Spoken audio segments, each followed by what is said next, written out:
There's, we are live.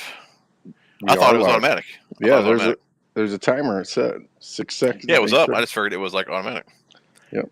You need to see though if this is on. Hey, Becca. 6 seconds. Yeah, it was up. I just figured it was like automatic. Oh yeah, it's live. I can see it. Oh wait, I'm hearing now. That's because I turned it on. Okay. Oh, okay. I'm hearing you. Gotcha. Yep. I need to make sure the comments are on. Yeah, there's. Hey, babe. I need to make sure we're on live chat. Where is that at? Private chat settings. I don't want to hit anything and screw it all up. Hey, anybody that's watching right now, is there any echo or anything? Are we good? You're good. Sounds great. Okay, we're good. Well, babe, since you can hear me, I need to make sure I'm in live chat. Where's that at? Where's it at? And now you're already 30 minutes behind on comments. There it is. I clicked on that one right there. Then it should just be. You think it's on? Chat, yeah. I don't think it is. I think it would show.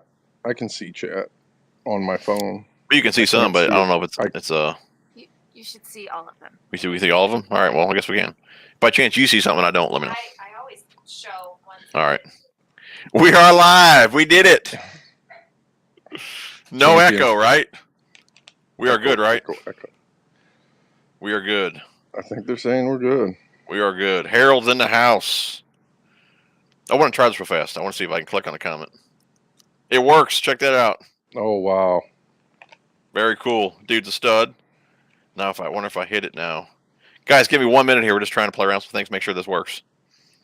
What I have to. Yeah. I'm excited. Made it home on time. Check this dude out. This guy's really cool. Look at this guy. Tackle Junkie. Oh, that guy. I think that's a fake account. You should report it. All right. Who else we get on here? TS, Dan, Isaiah, the best. The old lady. ZMC Fishing. What's going on, dude? Randy. What's up, Rob? Steven. Tanner. You're live. Oh, no echo. Very cool. What's going on, Mark? Tanner just got the KVD speed bag. Good choice, bud. All right, guys. Some of you may or may not know who this handsome fella is right in front of you. I'm Tackle. This is Phantom Fishing. I'm sure you guys have seen him in some of my videos. Phantom, you want to tell us just a little bit about yourself? They actually speed through that part and get back to you. Oh, yeah. But, yeah, I'm Andy. I actually feel weird because we did this once and everybody heard it like 14 times because of the echo. But I'm Andy. I Phantom Fishing, and I mainly tournament fish. I, just enjoy the competition side, but also I've always enjoyed the, filming and it's been kind of a hobby. Photography and stuff like that, so kind of just fed into why I started the channel. And of course, Tackle Junkie talked me into it. I did. I had to give him a little nudge. But, yeah, dude, we're glad you did it, man. You put out some great videos. Anyone just tuning in, if you guys have not subscribed to Phantom Fishing, I think I did one good video out of those. Was it one of the ones I was in? Yes, it probably was. Make sure you guys go sub this guy. He'll be linked in the description as well. Yep, appreciate it. I'll tell you the one video we made on Power Finesse. That was. What's up? I'm not moving to Table Rock. He's not moving with me, no. He better come visit, though. That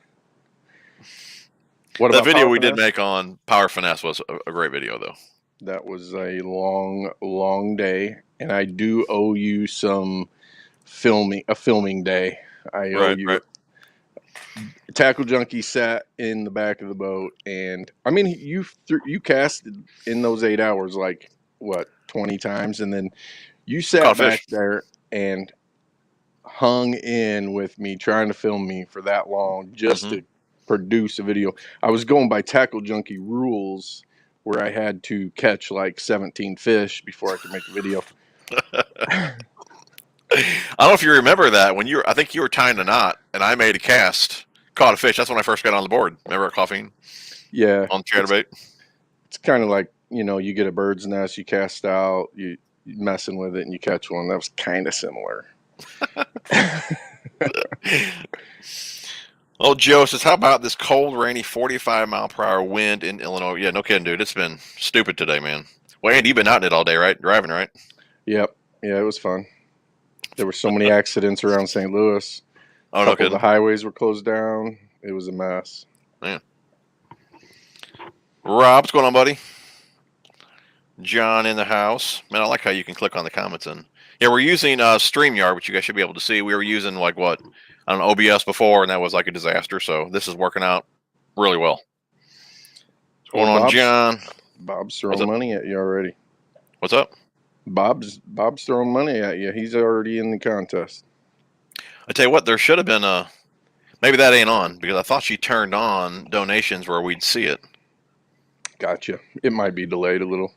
Okay. All right, let's see here. TS, here we go, just click on. What's up, boys? I just used your TJ1 code at Calco's Fishing 2 times in a week. That's awesome, dude. Hey guys, I don't make any money on that code. That code's just for you guys. Majority of those codes down below in the description, or like I said, I don't make anything on those. Let's see, Harold, Team FedEx. Boo. As long as it's not USPS. Oh. Hey, I finally got a package that was not destroyed. From FedEx? My last Carl's, no, it was USPS. Oh, okay. My last Carl's package was in one piece. What's going on, Tanner? Where does your mail come out of? I guess Troy? I would think, yeah. Yeah. Tanner, 570 Bass. What's going on, buddy? Yo. Caleb, hello. All watching from Mansfield, Arkansas. Very cool.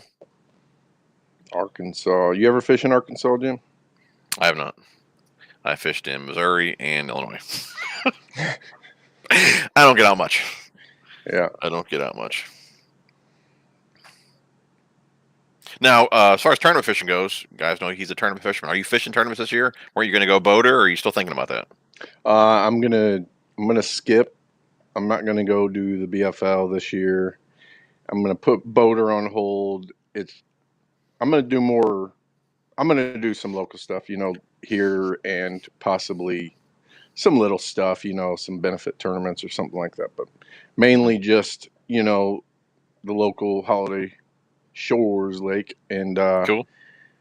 And you know, probably just more like adventure style, like, you know, you were saying. I'm gonna go camping more with my family this year and spend more time at home, and it's just, you know, when your kids are growing up, my son's at that age where I do not want to miss him growing up, and it's hard, you know. Just the BFL one division is a guaranteed 6-7 weekends gone. So oh, really? I'm gonna yeah, just to qualify for the regional. So there's 5 qualifiers, and then you go, and then the regional, and hopefully, you know, and it just, you want to practice, you want to do things like that, you want to figure it out. So I mean, that's just, so I'm gonna put that on hold.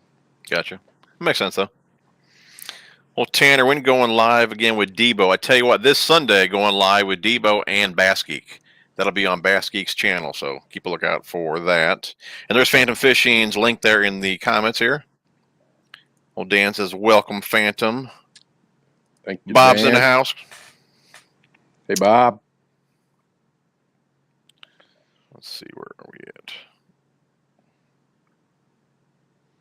Let's see here. Bob, appreciate, let's see here. Evening, gents. Hold on. Why didn't it show that? There it is. Evening, gents. Hi, Andy. Let's see here. First time hearing about Phantom Fishing. Harold, make sure you go sub him, dude. I mean, I tell you what, I'm sure in some of my videos you've heard of this guy cheating a lot. This is him. I've never cheated. I'm just giving him crap. He doesn't cheat. He thinks I do. Like, he's just trying to be nice. He really thinks I do. Rob says, a scene where me and Andy have been catching them on same baits. Again, I'm in Ohio. RT8 81 fishing. Okay, gotcha. He said he was catching them on a Ned rig and a lipless and a spinnerbait on I think on Instagram. Oh yeah. Oh, Andy yeah, was he was putting on a little clinic with the Ned rig the other day. That video coming out soon? Yeah, it'll come out this weekend. And you know, the part where I was talking to the camera about why I was fishing at that spot, right, and catching that first fish is it's not on there. So I'm gonna have to. Oh yeah, I'm gonna have to sit in front of the camera and talk about it. But gotcha. It worked out. Yeah, you put on a little clinic there, dude. Let's see here, what's going on, Chris? Bob, appreciate $2, buddy. You're into the giveaway. Giveaway for tonight. Get that out of the way real fast. We got some Vile bugs for you guys. Some Vile craws. We have a frog here from Fish Lab. It's brand new. It's not the factory package there. And then we got some swim baits. You guys like the swim baits we gave away last week. Those were soft swim baits. This week we got some hard swim baits from Fish Lab. There's a bigger one there, a little smaller one here. Again, these are brand new. And this one here is a wake bait. I might donate a couple dollars to you. Get some of that. That's probably about a $40, $50 value there with these swim baits. So if you guys want to enter, just $1 or $2, whatever, you guys donate, you're entered in the giveaway. And if you guys do donate, stay on to the end of the chat because we will pick a winner live. Fishing with 4 eyes going on, man. Well, Bob says the stream is awesome. Jesse finally made a stream. If you guys got some questions for Andy too, man, make sure you guys put them in the comments. What's going on, Warren? Harold, appreciate $4, buddy. Into the giveaway. USPS forgives you. I swear they're doing it on purpose. I think the lady must have watched when I said she jammed my rod in the back of her truck. Ever since that, I've had nothing but broken rods. Or broken, or smashed boxes, I should say. Holes in my boxes. She probably steps on them. I think she does. Oh, this is to Jim. Okay, crunch. Nathan, I know I've asked less life, probably, but any monkey gloves code yet? Be days and 13. Our birthday in 13 days. As of right now, yeah, that my last code expired. I'm still trying to get a new code, which I believe is actually it's like a free bag here with like a, I don't know, maybe it's a $30 purchase, something like that. I'm still waiting to get that code for you guys, but the one that was 20% off did expire. Series EMC Fishing, appreciate the $5, buddy. You're into the giveaway. Let's see here. Got myself some more Tatula Elite rods. How does Phantom like them? Yeah, I do believe you got some Elites, don't you? I need more. That's my spinning setup, and it's fantastic. Yeah, I really like that one. Yeah, I haven't had, you know, everything Tatula I've got that Tatula spinning reel, the Tatula rod, all the Tatula bait casters. I mean, that's my favorite stuff. Yeah.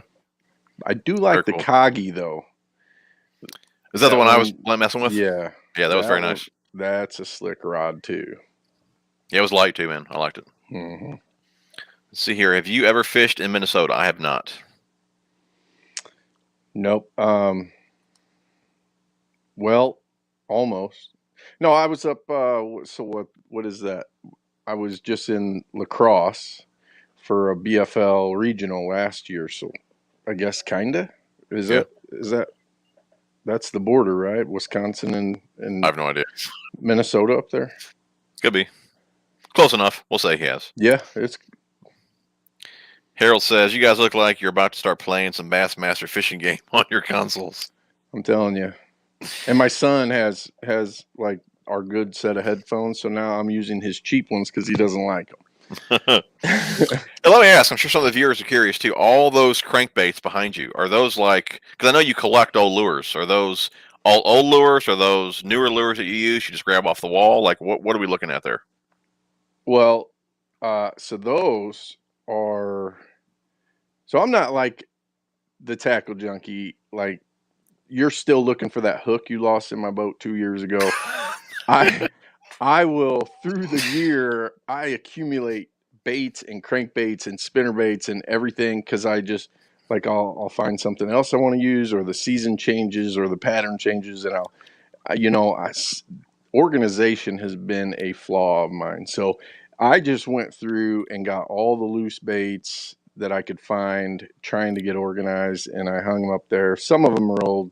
Most of those are usable, but I'm going to go through them and probably get rid of just anything I don't use. But that is just chaos trying to mend itself. Gotcha.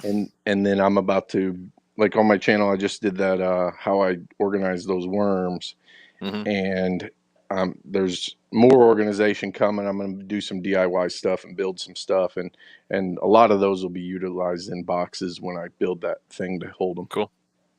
So if you guys like the tackle organization type stuff, yeah, he did put out a video. What was it, just a couple days ago? Yeah, it's only a couple minutes. Just kind of, I was happy I got that far. You know, it's not anything crazy, but he's got more coming. So make sure you guys sub if you're interested in that kind of stuff. And of course, he's got fishing videos, tournament type videos on there, co-angler stuff. So make sure you guys check him out. Leatherstock Angler, what's going on, dude? Clinton, thanks for heads up on the rattle bots. Put in an order for some from Carl's yesterday. Now you have caught some on the rattle bot already, haven't you? Yeah, yep, I have. Nothing, you know, I had 2 good ones get on it, but that was early when the water was just warm enough for them to start swiping at it. And you know, of course, the little ones come in, but I was in my kayak. The wind was blowing me. I didn't have a good hook set, but they, you could feel them, and they were at, you know, at least a couple pounds or bigger. I couldn't get a good feel. I just knew they were keeper fish, and they came off, and I was surprised because it hit like 5 feet away from the kayak. Oh man, gotcha. But slick bait though. I like it. Yeah. Yeah. I threw it the one time that or the last time I was fishing with you, but I don't have any fish on it yet though. Well, I just made an order of a couple hot sauce. Oh, did you? So I'll be getting that in, and the mud money. Oh yeah, I want to get that bluegill one. That's the one that sold out on me last time.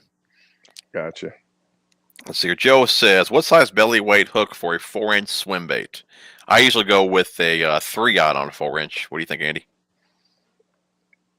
On a 4-inch, you know, honestly, I'm just starting to throw swim baits, so man, sometimes with smaller ones, I'll throw it on crazy stuff like jig heads and things like that. But right. I'd probably go just as long as the 3-aught sounds good, as long as it's, because you got to put a little power into a swim bait, you know, hook set. So as long as it's not, I'd say I'd stay away an inch away from the tail, you know. Right. So probably a 3-aught would go. On the 4.75, I run a 5-aught on those, and usually a 3-aught in the 4-inch. I think a 4-aught might be a little too long on the 4-inch. I agree. What's going on, Jay Beats and Waves? Let's see here. TS, I'm Long Island Baits on Instagram. I sent you a pic of that Carl's box USB. Oh, okay. USPS gave me. Thing was wrecked. UPS all the way. Phantom. I just got the pin Phantom Baitcaster. It's named after you. Yeah. Must be a great reel, man. Must be fantastic. Works every once in a while. What's going on, Walt? Hey, fellas. Good to see you both. As always, love the new decor Phantom. Thank you, sir. Slow factor, no, I did not get the real clean jet. This guy's been asking me for years to do a cleaning video on the Tattoo SV, and I just have not had time to do it. I feel terrible about it. The next reel I ever clean, though, will be that reel just for this guy right here. I do feel bad. Mark says he just hogs the front of the boat. You know, it's kind of like this. We set rules, and I mean, you could say no to the rules if you want. If you want to, I just go with the flow. Next time we'll switch it anytime we thought we might have had a bite. Right.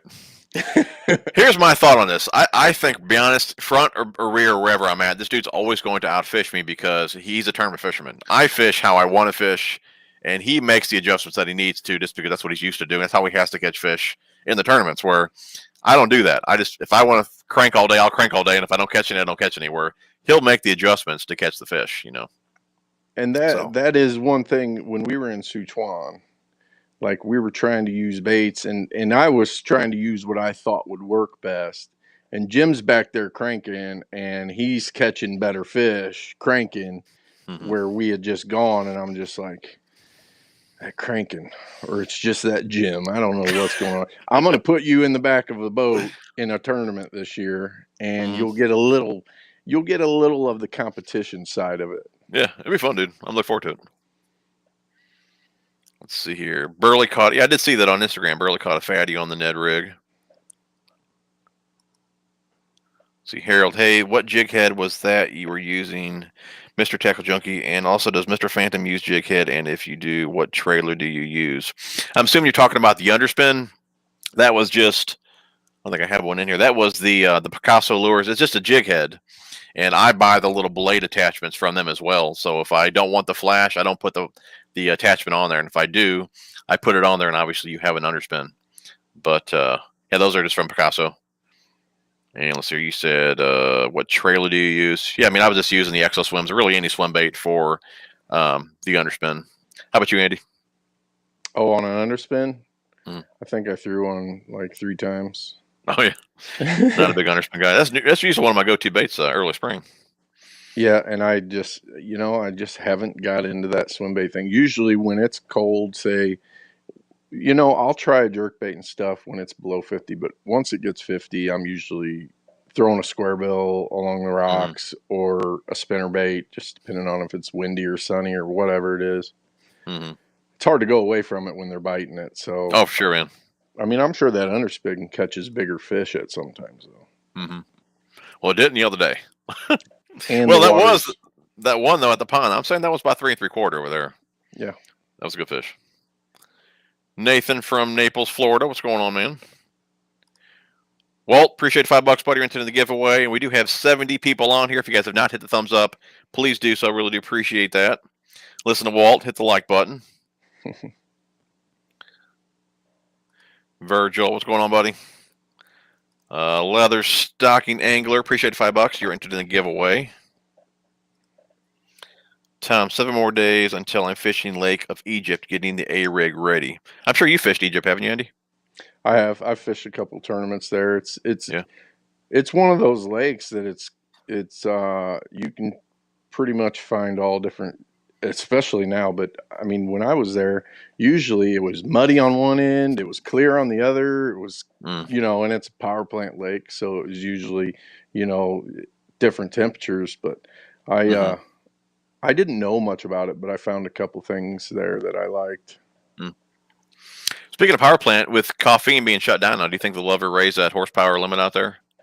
I doubt it, but I think the fish should be more similar to a normal seasonal pattern by now, and they catch some good ones out there. I don't know what happened to the grass. I think the grass is extending more towards the hot arm again, or now that it's not 153 degrees or whatever. Right. Yeah, it used to be loaded there right by the ramp, and I haven't seen it there for a long time. Let's see here. John, got my Ego bag in. The bag is amazing. Fits so much stuff. Water's still really cold here, but I started pounding the bank, and the bag has everything I need. That series was great. Awesome, dude, man. Glad you enjoyed it. Yeah, that bag it's pretty awesome. Bit pricey, but it's an awesome bag. 570 bass, and that 7.2 medium tattooler for a chatterbait is awesome. I like tattooler rods. Let's see here. Felipe, who is more obsessive about tackle organization out of the two of you? Oh, Jesus. I'm organized chaos. Like, I know it's somewhere in that box, and I'll find it at some point. Jim's like, little hook points out. I better get that. I can't help it. Can't help it. A little OCD. And some guys will even put that in comments, OCD. I'm like, well, I mean, did you just not figure that out? No, it's good, but we are complete opposite when it comes to that. And it's it's a downfall of mine. But I'm starting to get better. Here's a good one. We both love tossing a square bill. What's your favorite square bill? Honestly, if I had to just grab a square bill, it would probably be between a Bandit 100 or a KVD 1.5. Yeah, I was gonna say KVD. for me, KVD 1.5 and the Bomber Square A. I mean, I like others, but I mean, for the price, and those two discs, they just catch fish. Mm-hmm. I just, I have so much confidence in those. It just. Oh yeah. What's going on, Bill? How you doing, buddy? What's up, Bill? We got Sloan Factor. Just got my 10-inch Cincos in from Lick Creek Lures. The only way an ounce. I hope they work on Okeechobee and on High Water Lake. 10-inch Cinco. I tell you what. I think it was last stream. He was talking about all the fish he was catching on Okeechobee. Dude, I could not believe it. It was like, I don't know how many 8-pounders, 7-pounders, 6-pounders. He had one heck of a bag. Well, they got that giant TRD too. I think Z-Man does, and I don't doubt it. I don't doubt that those work at all. Big old bass sees that thing fall in front of his face. It's gone. Oh yeah. Yep. Here we go. What's Phantom's take on Googan baits? They seem to be decent. I mean, I see a lot of complaints that the plastic's too soft or whatever. But honestly, if you take, say, too hard of a plastic or something like that, compared to, say, Yamamoto Cinco, right?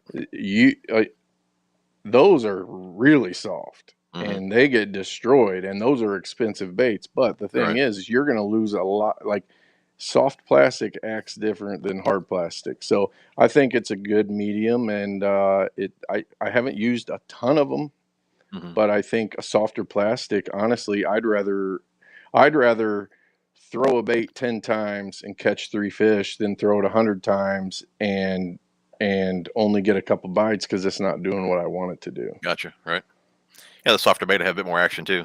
And I do have a review on their soft plastics, and I'm pretty much saying what Phantom said here. I mean, really, what soft plastic doesn't tear up after a fish or two? I mean, right.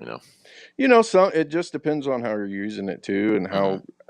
I mean, I don't know. Usually, when you feed it on a jig, it's getting messed up anyway. Except for the Trash Master. That's why I like the Trash Master so much, because that screw lock will hold it on there, and it you really get life out of a bait. Oh, sure. Let's see here. Bendito, hopefully I'm not saying your name wrong. Need a good paddle tail. Which one do you guys like? Which one do you like, man? Paddle tail? I don't use a whole lot, but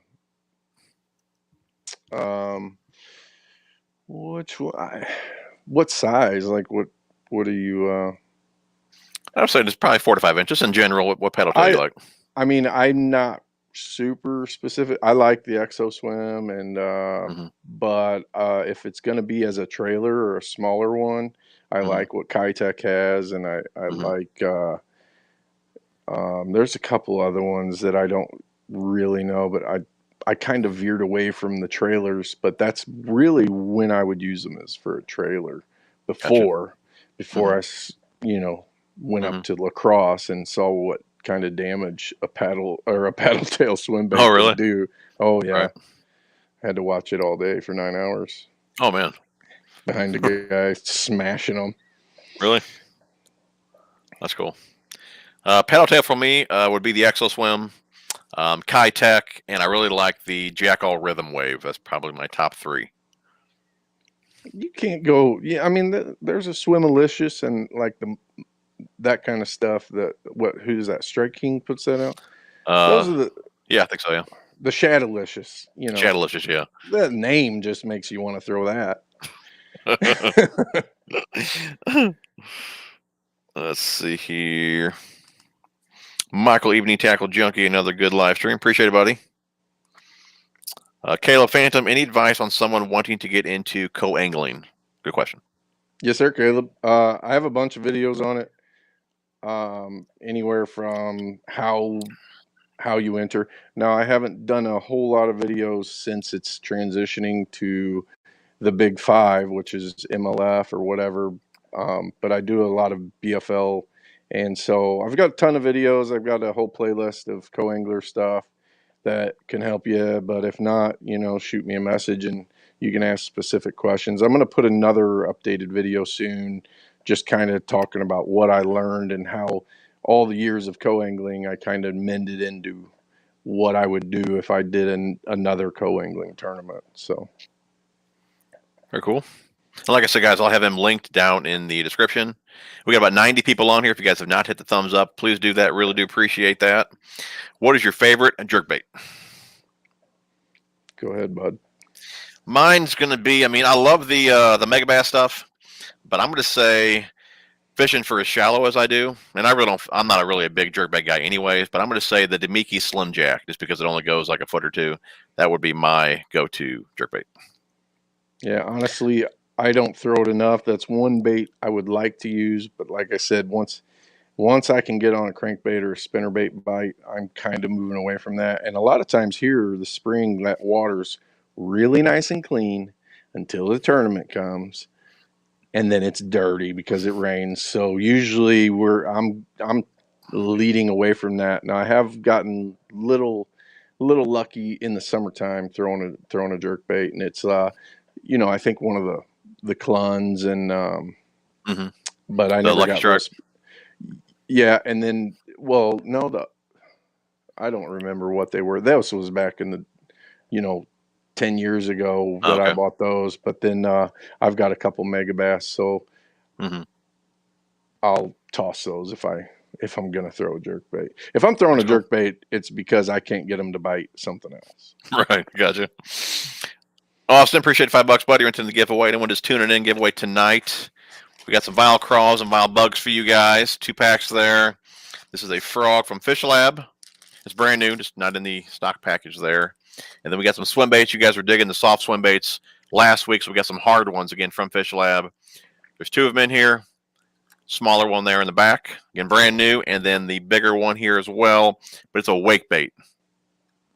About a $50 value there. If you guys donate whatever, you're entered in the giveaway. And stay on to the end of the stream because we will pick a winner live. Bass Fishing HQ, Phantom, have you ever tripped in your tackle room and found that wall of treble hooks behind you? Not yet, but but the chaos I have kind of turned it into going through all this stuff. It could happen, right? It could happen. And it would be a good video to tell you how to get a hook out. So I'm just going to look at the positive side of it. There you go. Bass Geek in the house. We were talking about you earlier.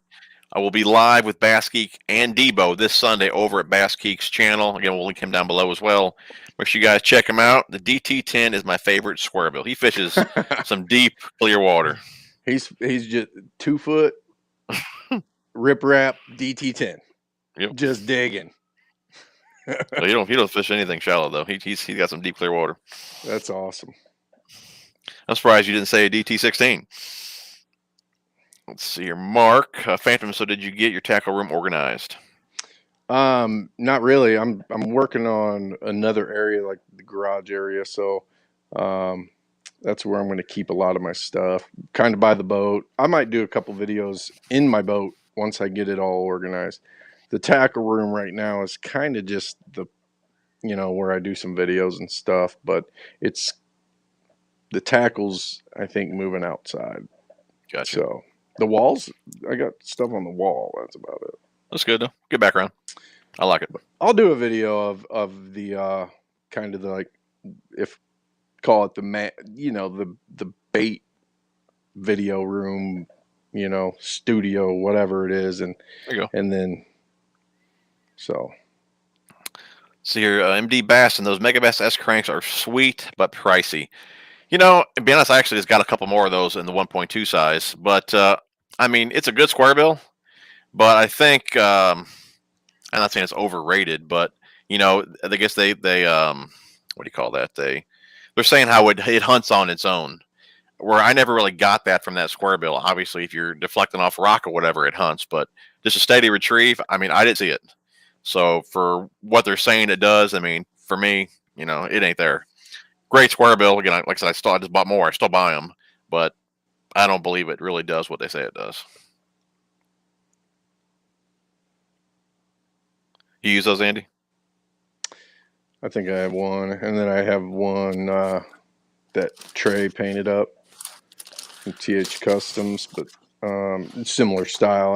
I don't know if it's that actual crankbait, but you know, I usually use a smaller profile. Yeah, there's 1.2. Yeah, these ones here are smaller. And before I think I had the 1.5, but they're more like a 2.5 size. Where this because little, they're big, they're pretty fat. Yeah, they are. Where this one here is more like a 1.5 size, still fatter. Like I said, I didn't really see them hunt on their own without deflecting. Still an awesome square bill, but yep, I don't know. I still like them though. A lot of people see something hunting on its own and they're like, man, this is not swimming right. Yeah, no kidding. I tell you, I think that one of the first casts, well, you've never been on Silver though, but if you go on the north end, there's a drain. And one of my first, and I could always pull them out of that drain until a tree ended up falling right in front of that drain. I could never get in there anymore. But anyways, when I first got one of those S-cranks, I went to roll it up in there and I just nailed the concrete, dude. It was terrible. Oh, I smoked my dock with one of them rattlebots the other day. Oh, did you? Oh, blew the reel up and cracked it right in half. But it didn't come apart. Like I was trying to pull it apart and I could not. It was cracked, broke, and I could not. It's good. So I pushed it back together and started casting. Then I snagged it and broke it off. Oh, man. Let's see here. Just curious, do you guys think Cincos are worth the money for tournament fishing? I think they are, but I'm more curious about Phantom's perspective doing the tournaments. So the basic rule is if you want to catch fish, especially as a co-angler, that's one of the baits you could take and you can consistently catch fish with. And I think the legitimate Cinco is a fish catcher. I mean, it falls the way it falls. And if you have, I like to throw light wire hooks with it because I want that bait to do what it's supposed to do without being impeded by anything else. I don't want to put a big heavy hook in there. So I think they're great, and I think if I had to choose, I would probably go with that over a lot of things. Gotcha. I'm not a tournament fisherman, but I mean, if we had a challenge or something like that, we had to catch one on a Cinco, I mean, it's more of a confidence thing. I would reach right for the Yamamotos versus anything else. Especially in tough conditions, cold water and around spawn and stuff like that. Your Cincos, the Cinco is probably the deal. Well, Tom asked Phantom, has the water started coming back up at the shores? Oh, it's up. It's up. It's starting to come over some docks now. Let's see, where's that picture from? I don't say where it is, but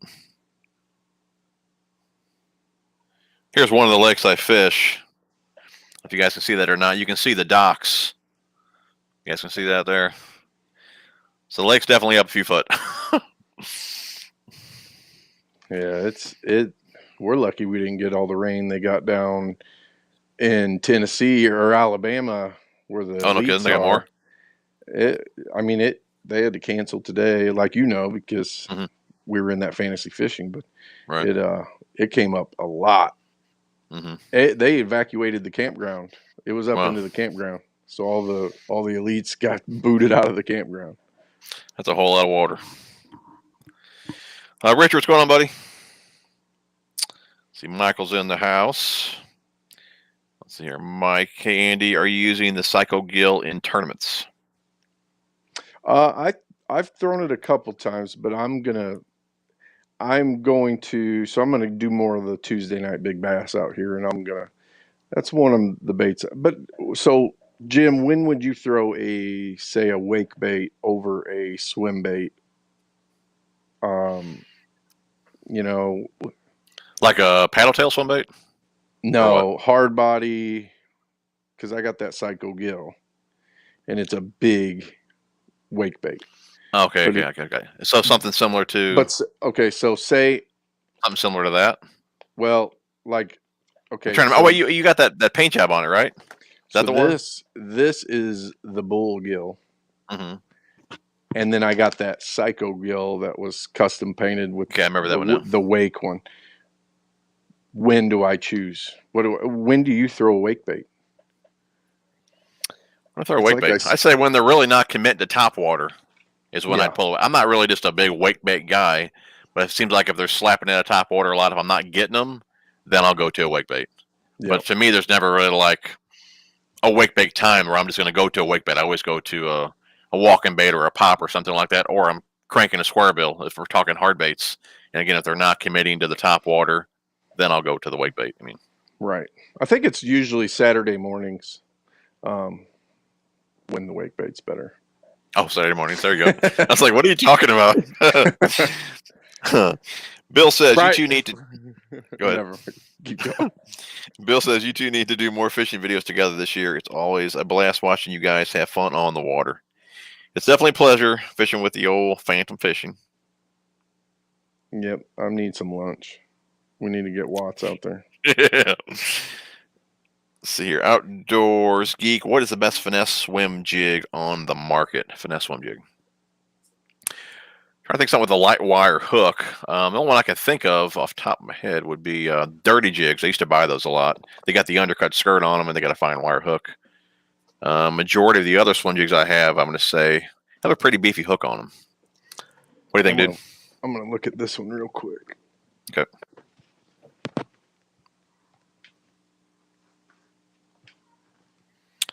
Richard, appreciate the $5, buddy. You were entered in the giveaway.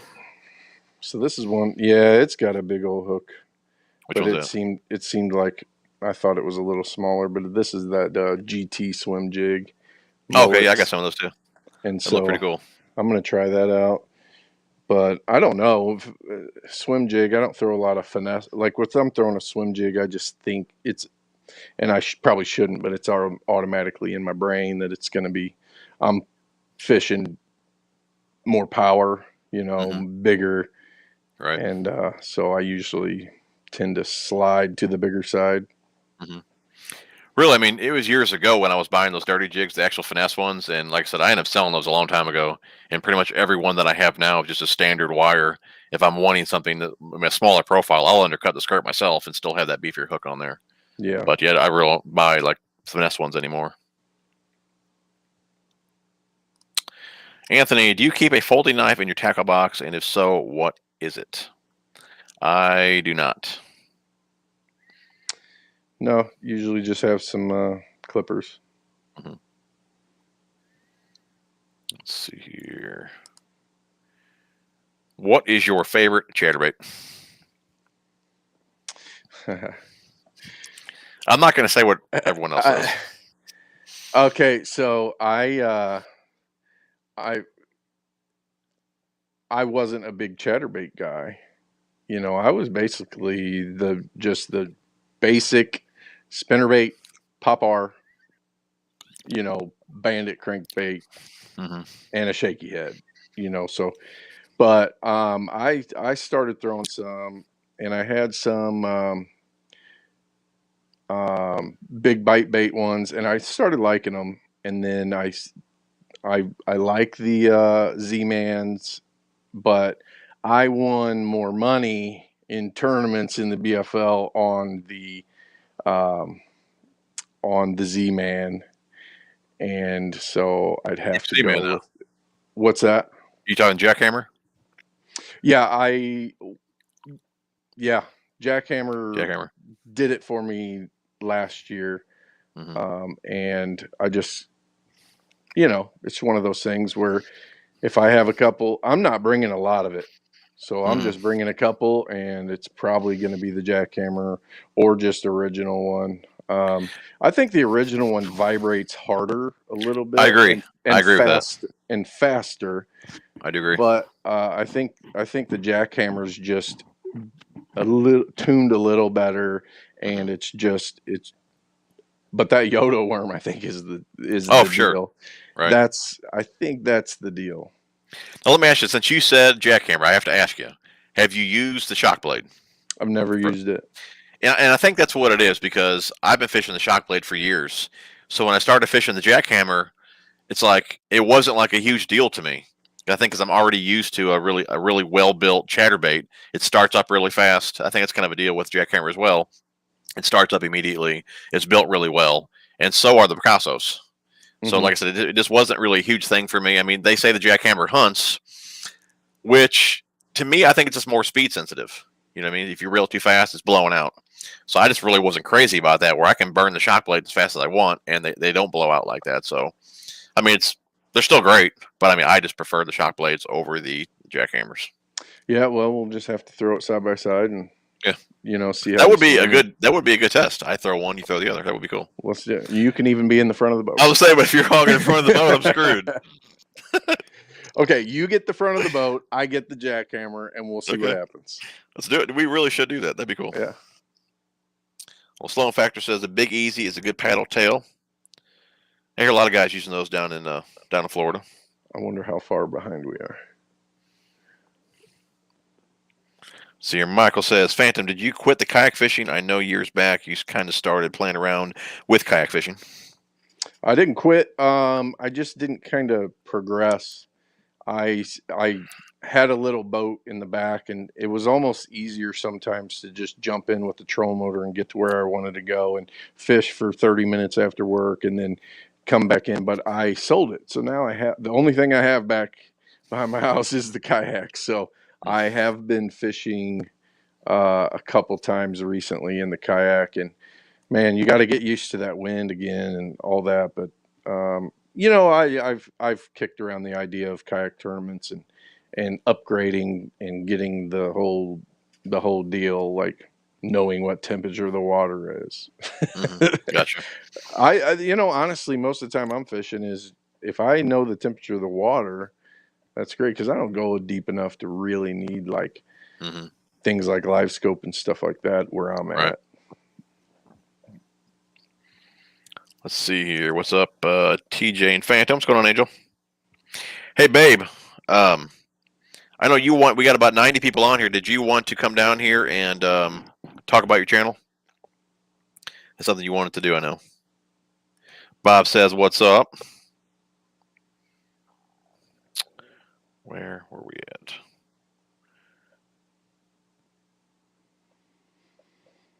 Let's see here. Philip, gonna try the DEPA bull flat this year. Got the, can't even say that, soft fill bait as well. Hoping they work pre-spawn. Have you guys tried these baits yet? I have not. Amakatsu, is that what we're going to talk about? Have you tried those? What is it? Soft fill bait? I don't know what that. I haven't heard of it. I really don't know, dude. What's that, like a gusher fruit snack, or what? What is it like? What is that? A little treat for them bass? No. Do you need these to talk? Probably, but I just linked it in the description, so you can just tell them to go check it out. Okay, so the old lady, we talked about this, huh? There's no videos yet. They'll be out in a couple weeks. The old lady talked about this last year, and she's finally starting a channel. Going to be more gardening and things like that. Farm to table, what to do with the food. Farm to table, what to do with the food, things like that. She did link the channel in the comments here, and we'll put it in the description. And if you guys could, it'd be great if you guys could sub her, because I do know, like, there's just certain restrictions. Like, to put up like a 10-minute video, you need like 100 subs and things like that. So just so she can put out longer videos and get going, if you guys could sub to the channel, that would be fantastic.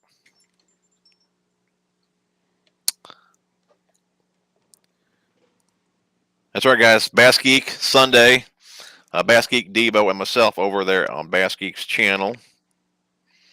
Andy, what's your favorite cold, dirty water lure for Northern Illinois' large pond bass in March? And what's your favorite dirty water pre-spawn lure for a large pond?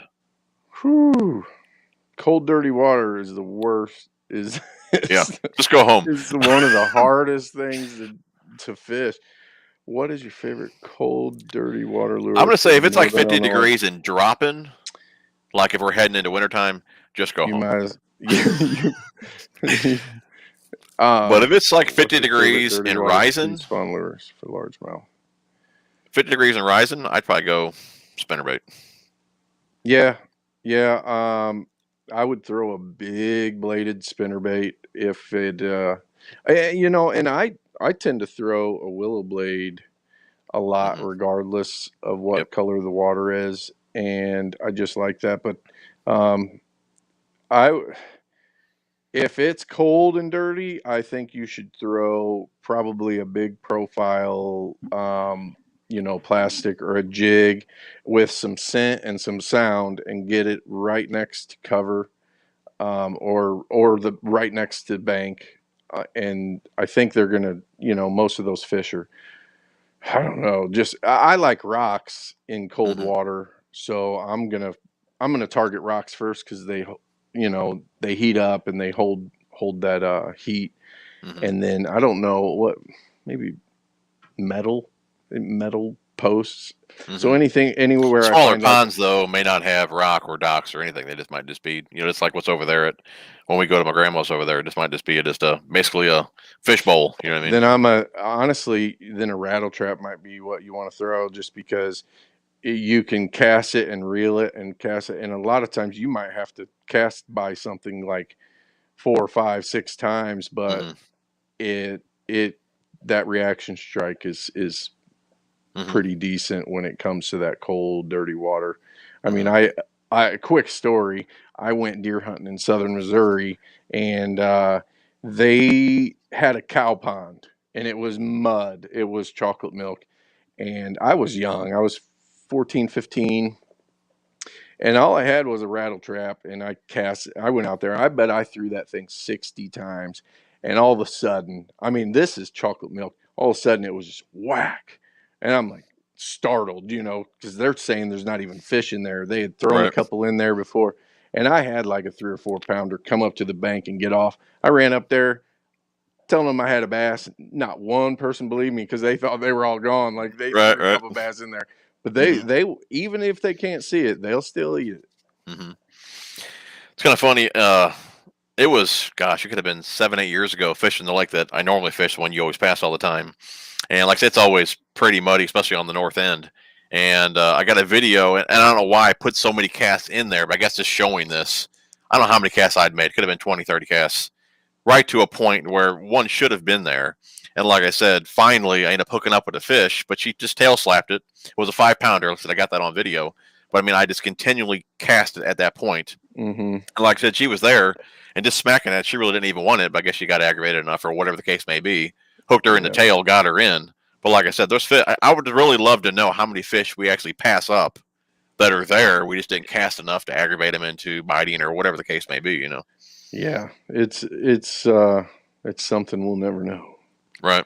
especially if it's But you cold said you're going to water. go diving, right, in the ponds and get some video? Yeah, she's gonna have to get a little warmer first. Michael says, Phantom, you need to do a Bass Cave video. Yeah, Bass Cave, it'll come. 23KC, what's up, buddy?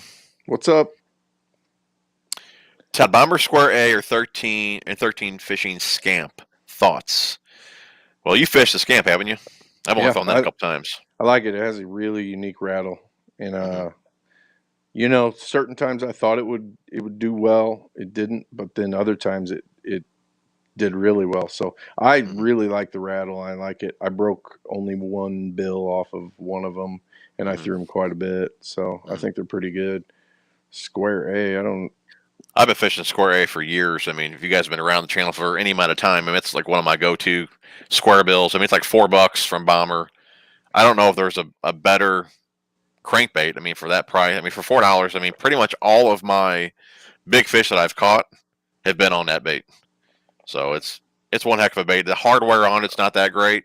I always upsize my hook, actually downsize my split rings to a 2 to be able to put on size 6 short shanks. I put on the mustads, and then I put on an oval split ring.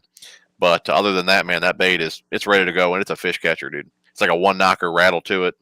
And it's funny, I don't throw it as much as I throw the KVDs, but it seems like when the bite's tough, I just reach for that one, and it always pulls out the bigger fish. Out of all them crankbaits, I don't know if there's Square You don't have one A. Bomber in there? Well, there's a couple bombers, but I don't know if it's the one you're talking about. Here it is. There's one I'm talking about right there. Right there? Yeah, that's it. You got it. Yep. It's a fish catcher, dude. Oh yeah. Yeah, I like those old school little ones with a bunch of little. It's kind of a higher pitched rattle. Yeah. Basically, you guys check out the Rapala Brat. It's well kept secret of the pros right now. I got a handful of them, dude. Actually, I think I ordered more from Carl's the other day. You don't say. I do, and here's 4 more of them right here. I got plenty of the brats, man. Yeah, I just ordered. I ordered 2 of the like the crawl pattern and 2 of the shad. So can't wait to toss that. Yeah, Yep, that's a good one there. I think that might be the one I This ordered. one here is this is the 3, the Delta Craw. I think Carl's has the 6, a little bit deeper there. Gotcha. Yeah, I can't wait to throw that. Oh yeah, dude. I threw him a little bit last year. Fish like a girl. Hey everyone, join the stream. Stealth mode at work. Very cool. Appreciate you joining the stream. Let's see here. Virgil, have you used a 6 cents Axis crankbait? I have not. That would be like the Jabberjaw? Is that the one with the bill? Yeah, I don't know. You have that one? I've got a couple 6 cents, but honest, I'm going to tell you the truth. I bought quite a few 6 cents, and I never caught one keeper on them. So I stopped throwing them. I went back to the KVD, and I don't know if, maybe I just wasn't throwing them at the right time or right place, but I threw those KVDs in the same place at the same time and caught fish. So I don't know if it was just that they were picky or what, or maybe I reeled them different, or maybe the confidence, but. Right. I've been throwing the 6 cent square bills for a while, and I kind of agree with that there. I mean, a lot of guys brag on them, but I think what's to be bragged on is the stock hardware is fantastic. I think it's must-add hooks, so you don't have to change them out. Paint jobs are fantastic as well.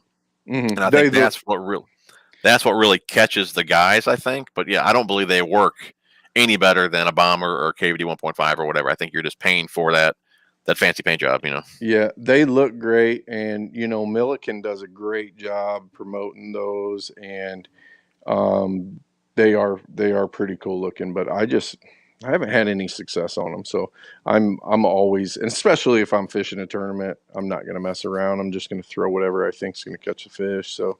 What's going on, Jason? Sounds like there's a couple rattlebots stuck in Sichuan. There are a couple in there.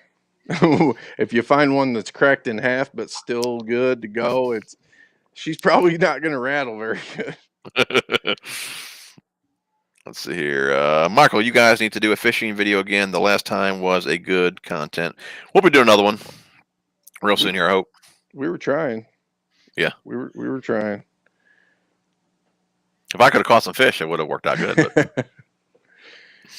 Yeah, that was it was neat, and most guys think ponds are just easy stuff to fish, and if you think, I know bigger bodies of water are just a whole different thing, but the pond, if it was so easy, you would catch the biggest fish in it every single time.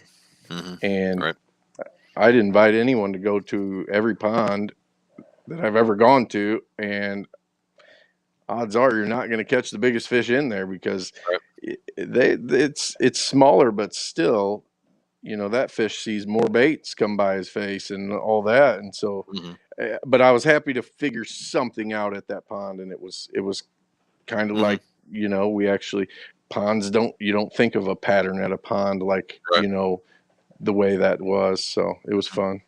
Yeah, you got on it, dude. That was good.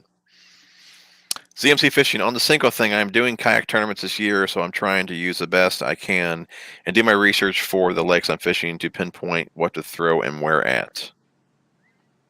Yeah, I would, if it's early and the water's between 50 and 100 degrees, I would just throw a square bill around docks or rocks, and you're gonna catch fish. Earlier, when we were talking about wakes, so Hank says, big wakes over grass, wood, or suspended bass. Gotcha. Yeah, grass, I guess. I don't fish a lot of grass, but that would be good. Yeah, the muddy lakes I fish, nothing's going to grow in there, man. What's going on, Terry? How you doing, buddy? Let's see here. Have you guys tried the Cajun wake bait? Cajun wake bait. I haven't tried it.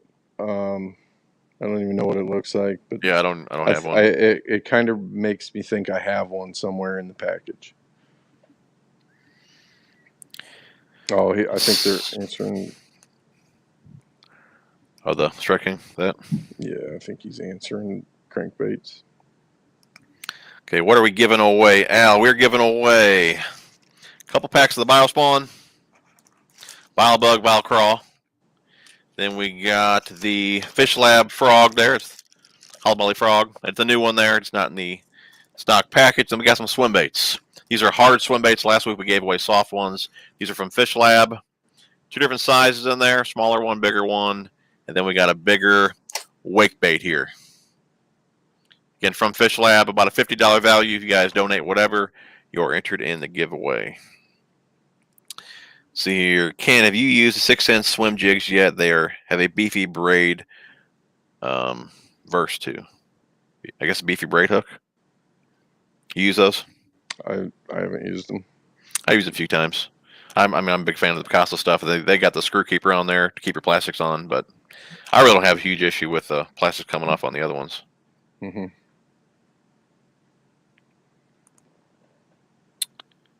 Let's see here. He was talking about the comment before on the DT10. Gotcha. Yo, Hank, man, he's got some deep water. I thought he said it was one of his older videos. Well, not older, but I guess this past year, fishing Topwater. I thought he said it was like over like 60 feet. Fish were suspended 60 foot, and he was catching them on Topwater. That's just, awesome. I can't even like imagine that. You know, you think about 60 feet deep, okay, and it seems like a long way down. Oh yeah. But stack 3 Ranger bass boats on end, and that's 60 feet. You know. Yeah. So it's not really. It's not that deep if you know, in a parking lot, if you put 3 boats. If you look at it that way, yeah. You know, most of those boats are what, 21, 22 feet. Right. Mm-hmm. So, I mean, that's not that deep. But when you're sitting there and you're not able to cast at anything that you can visually see, and that's how most anglers are, and that's why it's hard to fish deep, is because most people need something to cast at, and they can't. So when I'm deep, I just kind of close my eyes and just kind of try to feel and try to envision what's down there so I can not like be like, right, I'm going shallow. Right. I think the deepest out of the few lakes that I fish, I think the deepest part's only like 27 feet. Yeah. So to hear him catching them Topwater over 60 feet just kind of blows my mind. Yeah, and it's probably just all about where the bait fish are. Mm-hmm. Have you tried the new weedless Z-Man Chatterbait? I just got a few of those in my last Carl's order. Haven't tried them yet; they're still in the package. But have you tried those yet? No, but what bait do you not have is what I'm kind of wondering. Seems like you just got a few of everything. Well, I mean, as a tackle channel, you got to keep picking them up. That's why I told the old lady, "Hey, I got to run this channel. I need all the new baits." The challenge is to find a bait that Tackle Junkie doesn't have yet. That's the challenge. The baits we were talking about earlier that we didn't know anything about. I don't have those. I don't have those. You probably have one. I don't have those. Best lipless. What's your thought on that? Best lipless. I really like that Rattlebot, but I like the old Cordell Super Spots and stuff like that. I like the rattle in those. So if I'm gonna pick one up, it's probably gonna be a chrome blackback Cordell, you know, or the Rattle Trap, you know, and that just because, you know, I used to walk with them hanging out off my rod when I was little and walk along the bank, and all of a sudden 2-3 pounders would just knock it out in the summertime, you know. So I just, those are kind of my go-to. I may not catch anything, but I'm gonna say a Ruco shad from Spro, one of my go-to ones, and then the red eye shad striking would be my go-tos. I only started throwing the Rattlebot, just the one so far. So let's see here. Look at this bad boy right here. That's a good looking one there. A good dirty watercolor. They just I have a bunch of old vintage ones, and that's I'm afraid to throw them because it's just so pretty. Right. Go for dirty water though. Yeah. Okay. Ken says, "What about the Thunder Cricket? Did Did they pay Z-Man for their placement of blade? I really don't know anything about that. I'm not sure what the Thunder Cricket is, but I don't know. I know I got some somewhere. Yeah, I mean, it's just a Chatterbait, but it's the striking version of it. Gotcha. Yeah, I don't know anything about the whole Z-Man patent deal with that. Old Bass Geek likes the shock blade, the 1 to 2 ounce models for ledge fishing. I do fish it deep, man. If I ever go into fishing with him, man, I would be lost. Well, yeah, and that's the thing. You just gotta. It's hard because you can't see what you're casting at. You have no target, and so that's the thing that gets most people on deep fishing. See here, you probably have. You fished near Chicago? I have not. I fished in that MTB tournament up at Geneva, but that's a little bit, away from Chicago. I'd like to just go to Chicago and fish off the shore, but haven't really fished up that way. It was other side of Illinois and southern Illinois. Gotcha. Guess Shelbyville would be the furthest stuff. Oh yeah. Lake Springfield's supposed to have some fish though, so that's about what, quarter of the way, third of the way to Chicago. Not too bad, yeah. Jackhammer. Where are we at? You got the jackhammer, has that darting action up. Let's see here. I keep forgetting where to look at this thing. I keep looking at the comments talking in the screen. Okay, Rob, have you ever used Stormarashi square bill circuit board lip? Lip looks like it would wear quick on rock. Man, I was throwing those for the longest time when they had the rattling version, and for whatever reason they discontinued that. Now they have the silent. I still toss them, and for a while that was one of my go-tos as well. But and I have a video, to be honest with you guys. Man, I had a freaking tub on that square bill and caught the fish, went around the front of the boat. As I was coming around the back to go over the power pole, as I was coming down on the other side of the motor, she pulled off. But man, it was a big old fish. But yeah, I've been throwing those for a long time. I love them. Wish they still had the rattling. We actually asked, remember that we asked Brandon at the last show, and he said just to drill a hole. There you go. Drill a hole in there, put some BBs. I guess that's what we got to do moving forward. But that's a great bait. And it's funny that one you got there, that's the shad color. It's kind of translucent, but that works actually really good. And yeah, you can actually see through it. That works really good in the lakes that I fish, even though it's a translucent color in that muddy water. I mean, really, that's kind of what the shad look like in there, anyways. So I guess they're just kind of used to that, or whatever the case may be. But that color gets bit.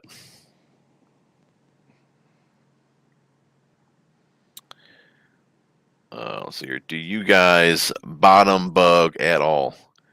Is that a dance? Bottom bug? I don't know what that is.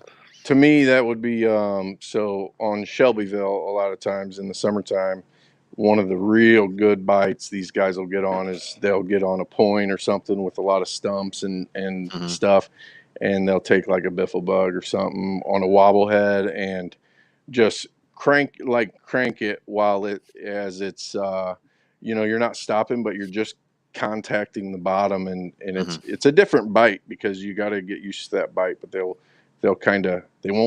sometimes they won't just hammer it. They'll just come up from behind it and grab it, and you got to get used to feeling and when to set the hook. But I think that might be what he's talking about. Okay. Let's see here. Mark says, so Phantom or TJ1, have either of you used the Fred Arbogast mud bug? Mud bug. I'm not familiar with that one. Maybe I have, but I'm not sure what it is. Is that a crankbait? Mud bug. I honestly don't know. Every time somebody says something, I look behind me to see if I got one. I think I got a little bit of everything. Jason says a kayak is perfect on Sichuan. We get out there as well. Yeah, it's nice. And no motors, so. Fish Like a Girl, appreciate $2. You were entered in the giveaway with who I made the stream. And there is Miss TJ trying to promote her channel. Make sure you guys give her a sub. Let's see here. Nathan said, will absolutely help out with a sub to both of y'all, wife and Phantom. Very cool, man. Really do appreciate that. Nathan. And make sure you guys go sub Phantom Fishing if you guys have not already. It'll be linked down in the description. I just saw Jeff's comment. You can read it off if I'm too late. Well, it's what time does it say on the comment you're about to read? 8:06. Yeah, so this is 20 minutes. 20 minutes behind. He was just saying it's a classic crawl-like crank. Mudbug metal lipped crankbait. Gotcha. I'm gonna look for that sucker on here. You probably got it back there. I bet I do. Okay. What's going on, Dad? I don't know if that. So here, when everyone is fishing points, what do you look for on secondary points so you're not wasting time fishing dead water? What was the question? When everyone is fishing points, what do you look for on secondary points so you're not wasting time fishing dead water? What time of year and what is going on? I would have to. It just depend on what time of year it is. For me, to be honest, I mean, the lakes I fished up, they don't even set up like that. I mean, I'm not looking secondary points. There's fish on them, but the problem is you're just looking for more aggressive fish usually, probably, and ones you're confident in catching. But honestly, I think there's a portion of fish. Now they may be different sizes, but there's a portion of fish that stay shallow all year. There's a portion of fish that are deeper fish that'll move out to those points. But I'm just a shallower guy, so I'm gonna try to catch them shallow. If I can't, I'm going to look for just any irregular or transition banks or areas that maybe just a little bit different. Maybe it was a little bit steeper drop or something changed that isn't like the other ones, and that's where I'm going to try to find. Good stuff, man. Good stuff. Let's see here. Harold, do you guys use rattles in your jigs when you're jig fishing? I usually do, yes. I would tell you it was years ago, and I actually was fishing a swim jig in the grass, and big believer in rattles and scent fishing that muddier water. And I was on a good stretch catching fish after fish, but I always knew when something was off with that jig. Obviously, the bite had stopped, and either a rattle fell off or the scent kind of faded away. And when I'd put another rattle on there and soak that skirt with scent, I'd start catching them again. So I'm definitely a big believer in scent and rattles in the muddy water. So what sense are we talking about? When were we talking about sense earlier? Common. Common sense. Common sense? Here we go. What sense are you talking about? JJ's Magic Dye, crawfish scent. What brand do you use the most? JJ's Magic. I use a lot of Bang, Choppers, Mega Strike, Fish Sticks. I use a lot of different scent. How about you, man? I know you're JJ's fan too, aren't you? Yep. I'll use JJ's if I want some color too, usually, but honestly, I don't use a whole lot of scent, and one reason is because I fish a lot of pressured water. So sometimes I just, as natural as I can be, I'll just, if I see a dead shad in the water or something like that, I might rub, just dip my bait on it sometimes or something like that. But, and I think it's confusing a little because a lot of the baits have scent in them. So then you're adding another scent, and it's just like that fish is just like, I don't know what the heck that is. I just haven't, dirty, muddy water. If I think it needs something more than just they can't see it, then I'll add a rattle or scent or something. Probably JJ's just a little bit on the edges. I remember, like I said, the day I was talking about, I was soaking it in a gulp scent. Dude, I'd have so much on it, it would be dripping everywhere, and I'd fling that thing, and it'd just come all back on me. It worked, though, dude. It worked. What's going on, Jeff? How you doing, buddy? It's your KRDP. What's up, buddy? Favorite balsa bait? What's your favorite balls bait? I'd say just a GT series. little. Yeah, I mean, what, like you're saying the old schools, I like or this. or It don't matter. the What's your favorite? shallow. I don't use a whole lot of balsa unless it's just a shallow, square bill. But I'd probably say the shallower ones. I think these are actually. I think these are balsa. Right here, these bad boys. I think this is an older bait though. I saw these suckers going up. Yeah, these suckers were going up on eBay. I think people like these things. Now, what would be better from an old school balsa to a new balsa? Like, why would they go for so much more money? I guess the older ones you can't get anymore. I guess maybe for a collector, who knows if they're actually going to fish with them? True. Yeah, it might just be a collection thing. It's like a wiggle. It's like, well, I didn't until I saw that they were that a lot of people want them. So I was like, oh, I'm a collector now. Good question here. On average, from Brian here, on average, how often do you respool fluorocarbon on a baitcaster? What's your thoughts on that? If I'm tournament fishing like quite a bit, it's probably a few times throughout the summer, a couple at least, a few times. But if it gets down to where if I can make a long cast and I'm getting close to that knot where it's either I have the backing or whatever, then it's time for a new one. I usually put on about 40% backing, about 60% main line, and same deal. I mean, if I don't break off a lot or whatever, and that line lasts me all year, I just keep conditioning the line throughout the year, and I don't change it. If it gets low throughout the season, then I change it. That's one good thing. That's one good thing with braid to fluoro leader is you don't use much, but usually, if you cast it and your line keeps going and because it hit that knot and it wasn't good, then it's time to put some new stuff on. But I'll get pretty low on my, like when I'm trying to skip docks and stuff, because you don't want a whole lot of line on your reels when you're trying to skip docks, because that's just better chance of bird nesting. So that's a good point. James, appreciate $5, buddy. You're interested in the giveaway. What are your thoughts on X Zone?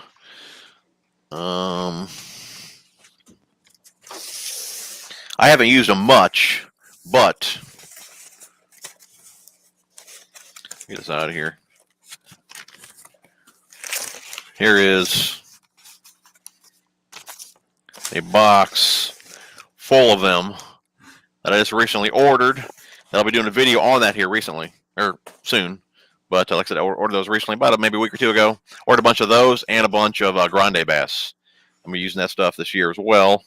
But it seems like solid plastic. I haven't used the stuff yet, like I said, but I'm sure any of you. What's going on, dude?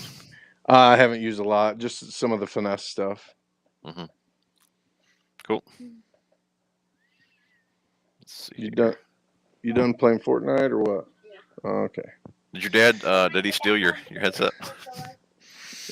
Yeah, he's got the better headset upstairs. Obaski said it was 90 foot on a Rico popper. That's crazy. Good night. That's crazy. Mr. B's, honey, what's going on, man? Yeah, he's certainly the tackle junkie. See, great point. I'm starting a channel for that reason. Buy baits.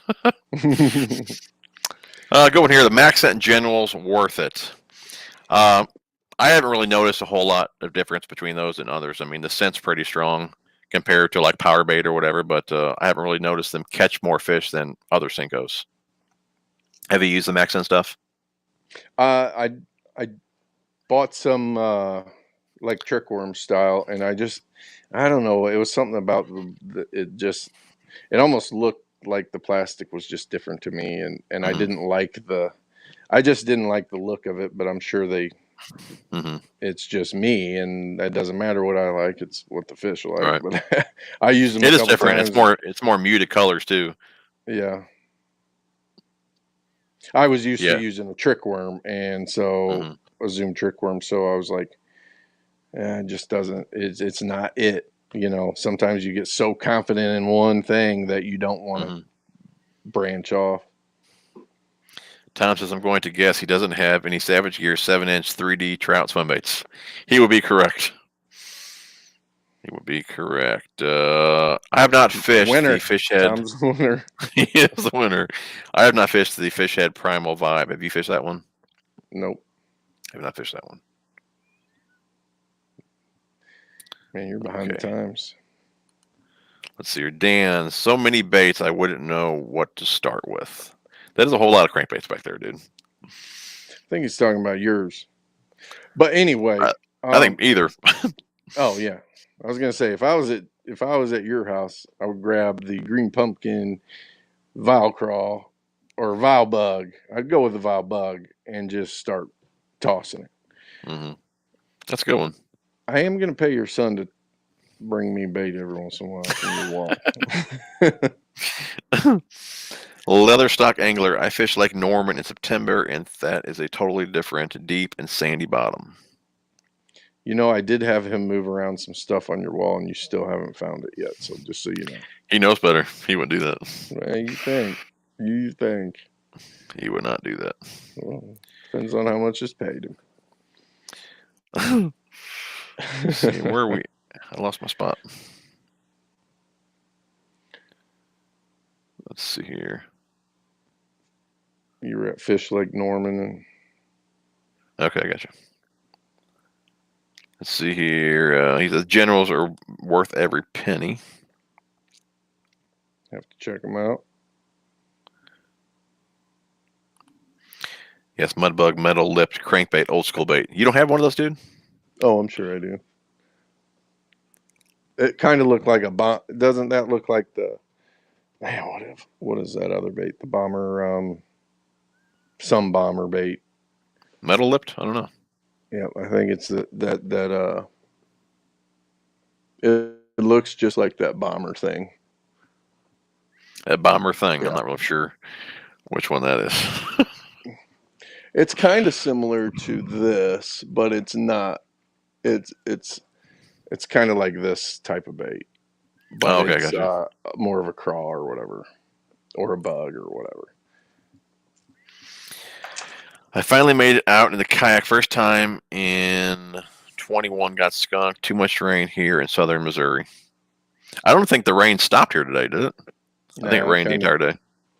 Kind of rain all day. Let's see here, Nathan, my better half, and I subbed to the wife. I subbed to Phantom. Wife is looking forward to the first video. Very cool, man. Do appreciate that.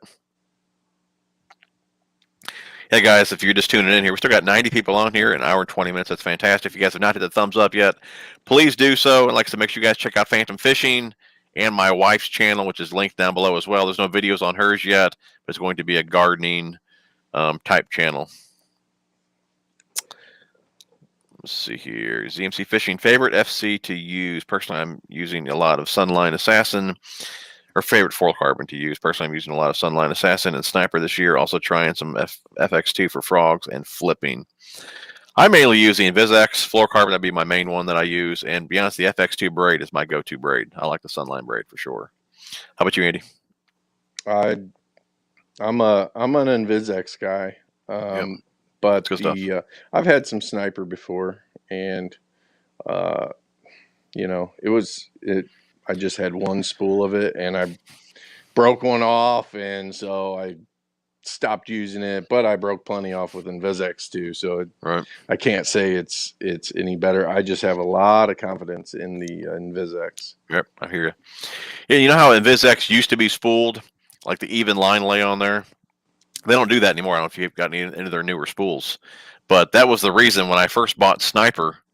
I bought it and then I seen how it was spooled, and I was so used to the Invisex, I ended up returning that Sniper and never even used it.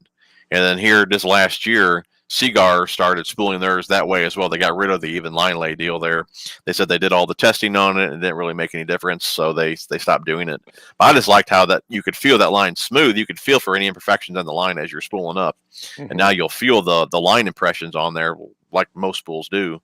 But that's really why I never used the Sniper, and I just kind of stuck with the Invisex. Gotcha.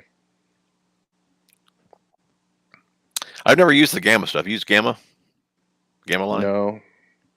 You know, the best cheapest line I ever used was I think it was Trilene Fluorocast, and it was only like $7 or $8, and I never had an issue at all with that. And then I started not being able to find it. But if I needed just a cheap thing of line, I always bought that Fluorocast, and I didn't have problems with it at all. That's cool. Do you guys remember the old school brush buster topwater lure made by Hedden? You probably got one of those too back there. I probably got it. What did that one look like? Brush. I have no idea. I'm gonna look it up real quick. Yeah. You can go to the next one if you want. But. So here. X-Zone is very solid. My go-to crawls and bugs for sure. Floating claws are great. I use a lot of the Excite baits, the Raptail Juniors too. They float pretty good as well. Yeah, but I've seen a lot of guys use the X-Zone stuff, so I said heck with it, man. I put in a big order, and I think I ordered pretty much every bait that they have.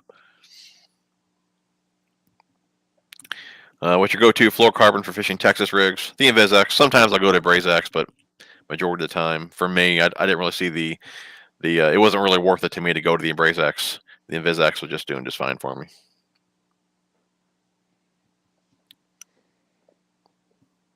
How about you, man? Mm-hmm. Yep. Same.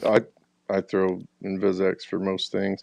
I even throw 8 or 10 pound test InvizX around docks with shaky heads and stuff. So, I mean, if that fish is big enough, he's gonna coming out anyway. Right. But sometimes, like, I get bites on that smaller diameter line, even though it's in a dock. Like, I feel like sometimes I get bites that people don't, and what's the point of the line size if you don't get a bite anyway? So I might as well get the bite and just worry about getting it out after that. Austin too, I just seen on here. Appreciate the $5, buddy. You're interested in the giveaway. We'll do a giveaway one more time for tonight, and we'll end up picking a winner here in about 10-15 minutes. But we got a couple packs of the Biospawn for you guys tonight. Vile Crawl, Vile Bug. We got Frog here from Fish Lab. Okay, and then we do have some swim baits for you guys. A couple different ones in here. These are brand new from Fish Lab. This one here is a bigger wake bait. So bluegill patterns there, about a $50 value. If you guys donate, you are entered in the giveaway. See, ZMC Fishing here says the plastic on the max scent seems to absorb the juice from the scent very well. It is kind of like that, the gulp stuff. That stuff's kind of a pain, though. I think that's really one of the differences, too. That stuff used to dry out so fast, and the max scent's not supposed to do that.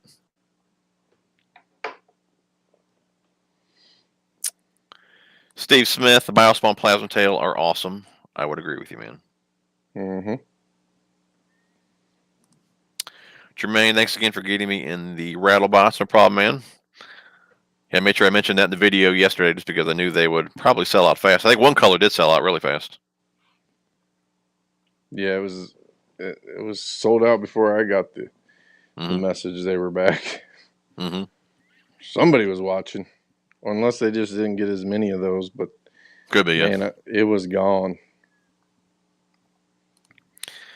Davey, hey, what's up, man? Finally able to get someone on with you. That's awesome. Yeah, we finally got it. We switched to Streamlabs, or StreamYard, I should say, actually. And I think that was the issue. We were just using the wrong program before. And Debo was having the same problem. He switched to StreamYard, and like I said, our first time here, it seems to be working really good. So it's super easy too. So I'm digging it. Andy says he's liking the banner here across the bottom. Leatherstock Angler going trout fishing Sunday. We'll have a video at Leatherstock Angling YouTube channel. When we going trout fishing, dude? Soon. I'm ready.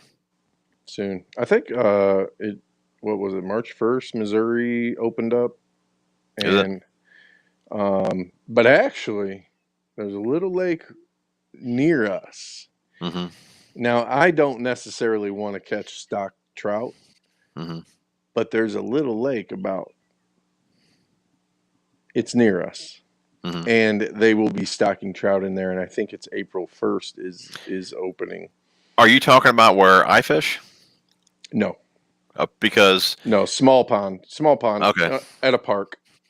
Because there's the main lake where you see all the time you cross, but there's another bigger lake on that property as well, and they stock trout in there. Oh yeah, I knew that, but this is closer to me.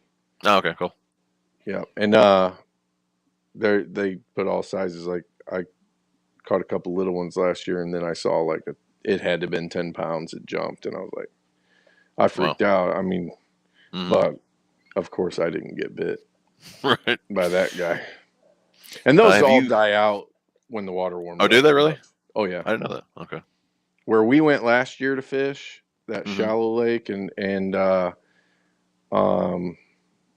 you know, it's just real shallow. They stock there too.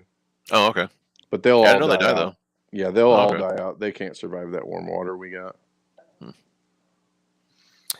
Clinton asked that either of you had any luck on the Jabberjaw by 13 Fishing. I have not tossed it yet. I picked that one up about a month or two ago, so we were froze then. Have not thrown it yet. How about you, man? Dang, same. I don't know. Did I buy that? I think I had it in my cart. I don't know if I bought it or not. Yeah. It looked good. So Davey says, like your channel, man, it gets better and better every video. Appreciate that, man. What's a good mono for Topwater? You got a special mono that you like?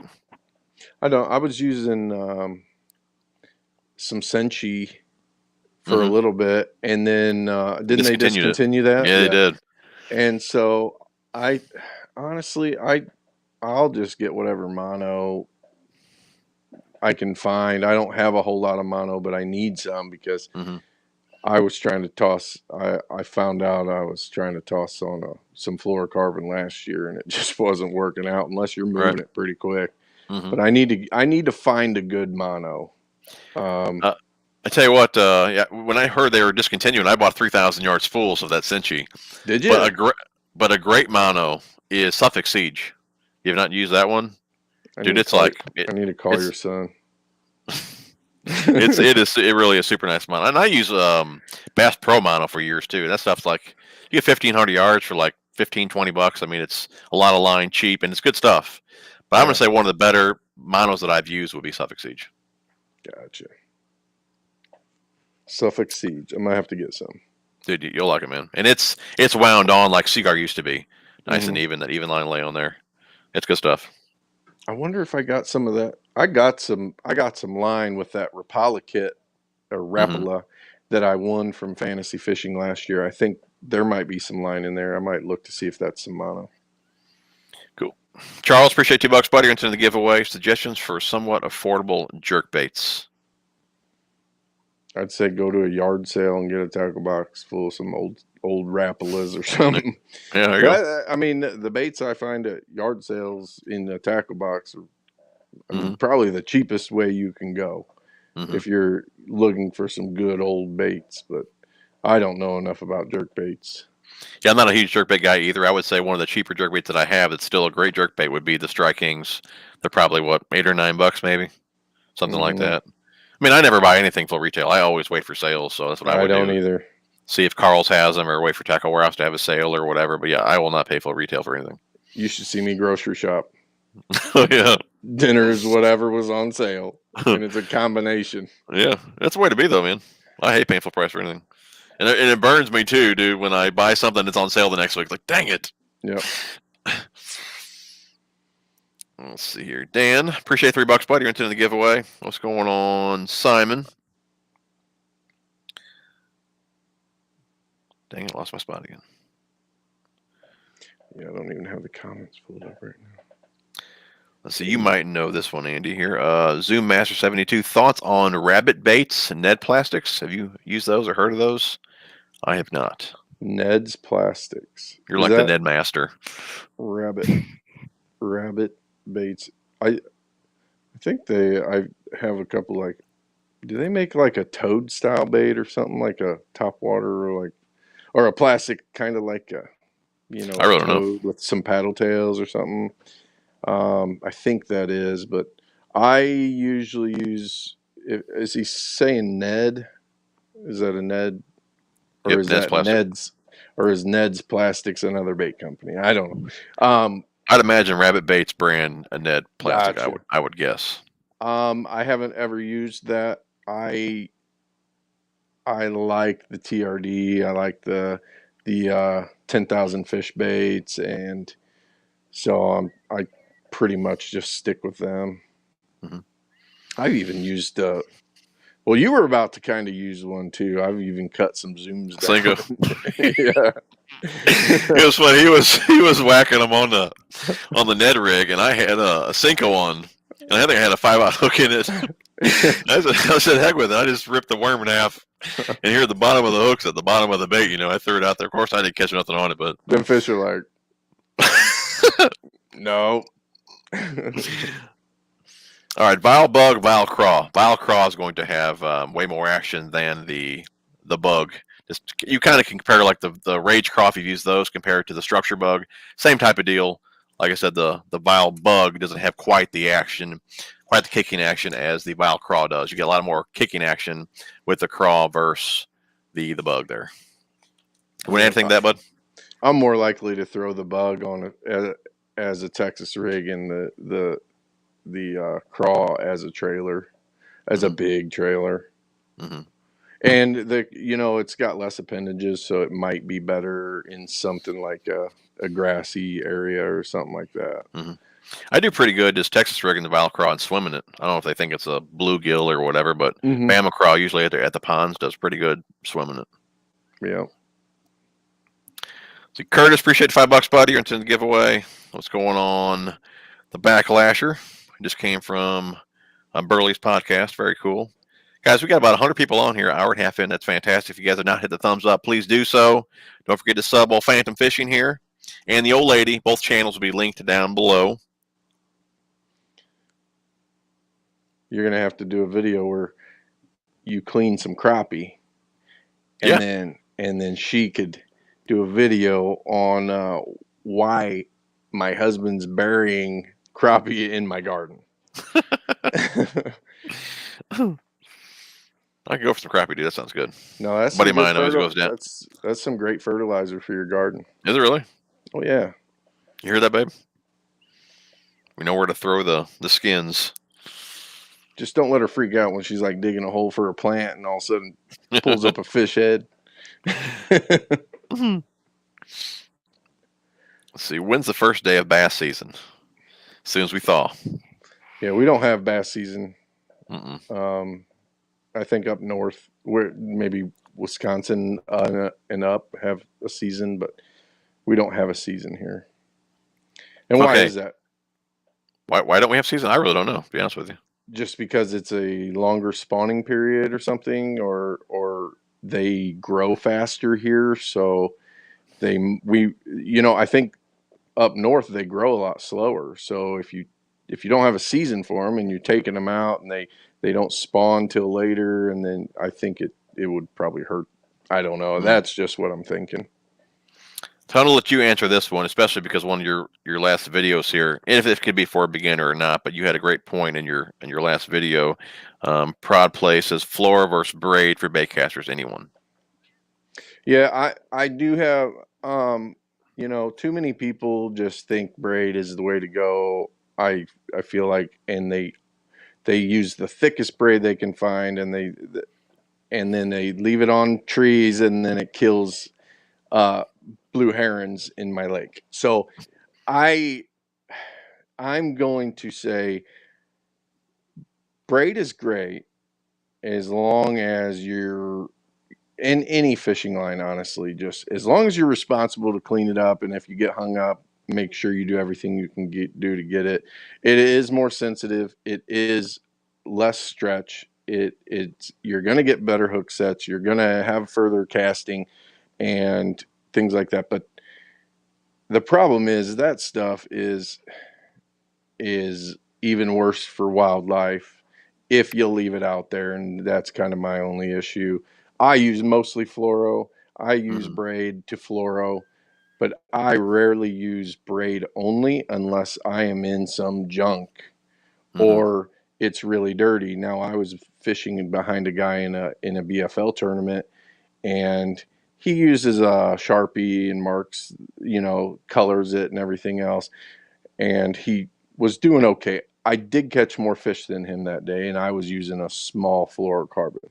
That doesn't mean it was because of the braid, but then I fished with a guy that is a hammer, and he said, bring thick fluoro, or bring your thick flipping rod, and bring 25-pound fluoro or whatever.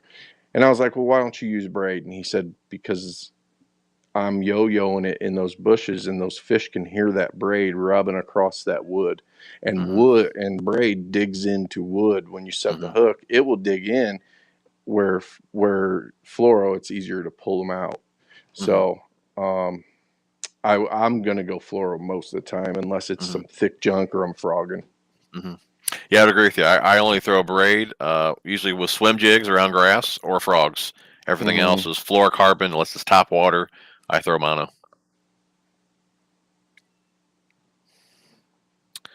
So Kevin, appreciate the $5, buddy. You're entering the giveaway. If you are lake fishing for trout, try a Cast Master. Heard a lot of guys recommend that one. I like Panther Martins. Let's see here.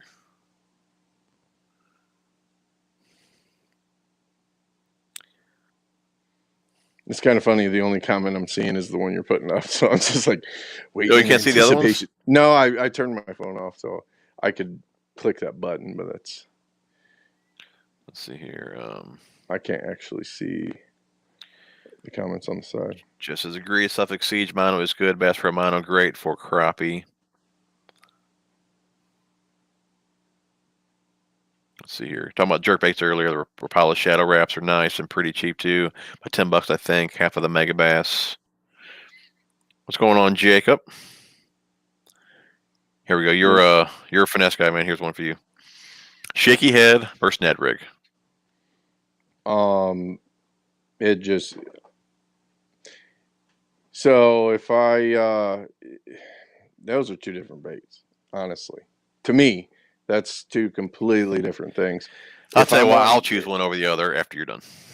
Yeah, if I'm fishing cover that is gonna snag, I'm throwing a shaky head. If I'm fishing a rocky, more place like that, I'm gonna throw a Ned rig. But Ned rig is a lot smaller profile, and I'm gonna have a lot more finesse setup than a shaky head. And so, honestly, I mean, I'm not afraid to throw a shaky head in situations where a lot of guys are throwing jigs or whatever, but a Ned rig is more like a little tiny crawdad, just walking on the rocks. And I don't know what a shaky head I don't know if they're looking at it as a fish or as a worm or what they're looking at it as, but I think Ned is, you're pretty much imitating a crawfish with a Ned rig.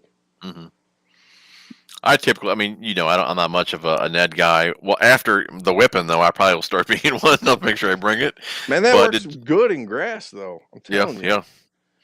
But this fish in the dirtier water, I like the bigger profile of like a 7-inch worm, so I normally go to a shaky head. And I don't finesse fish much, but I normally always have a shaky head on the deck of the boat. It's a great little follow-up bait. Yeah.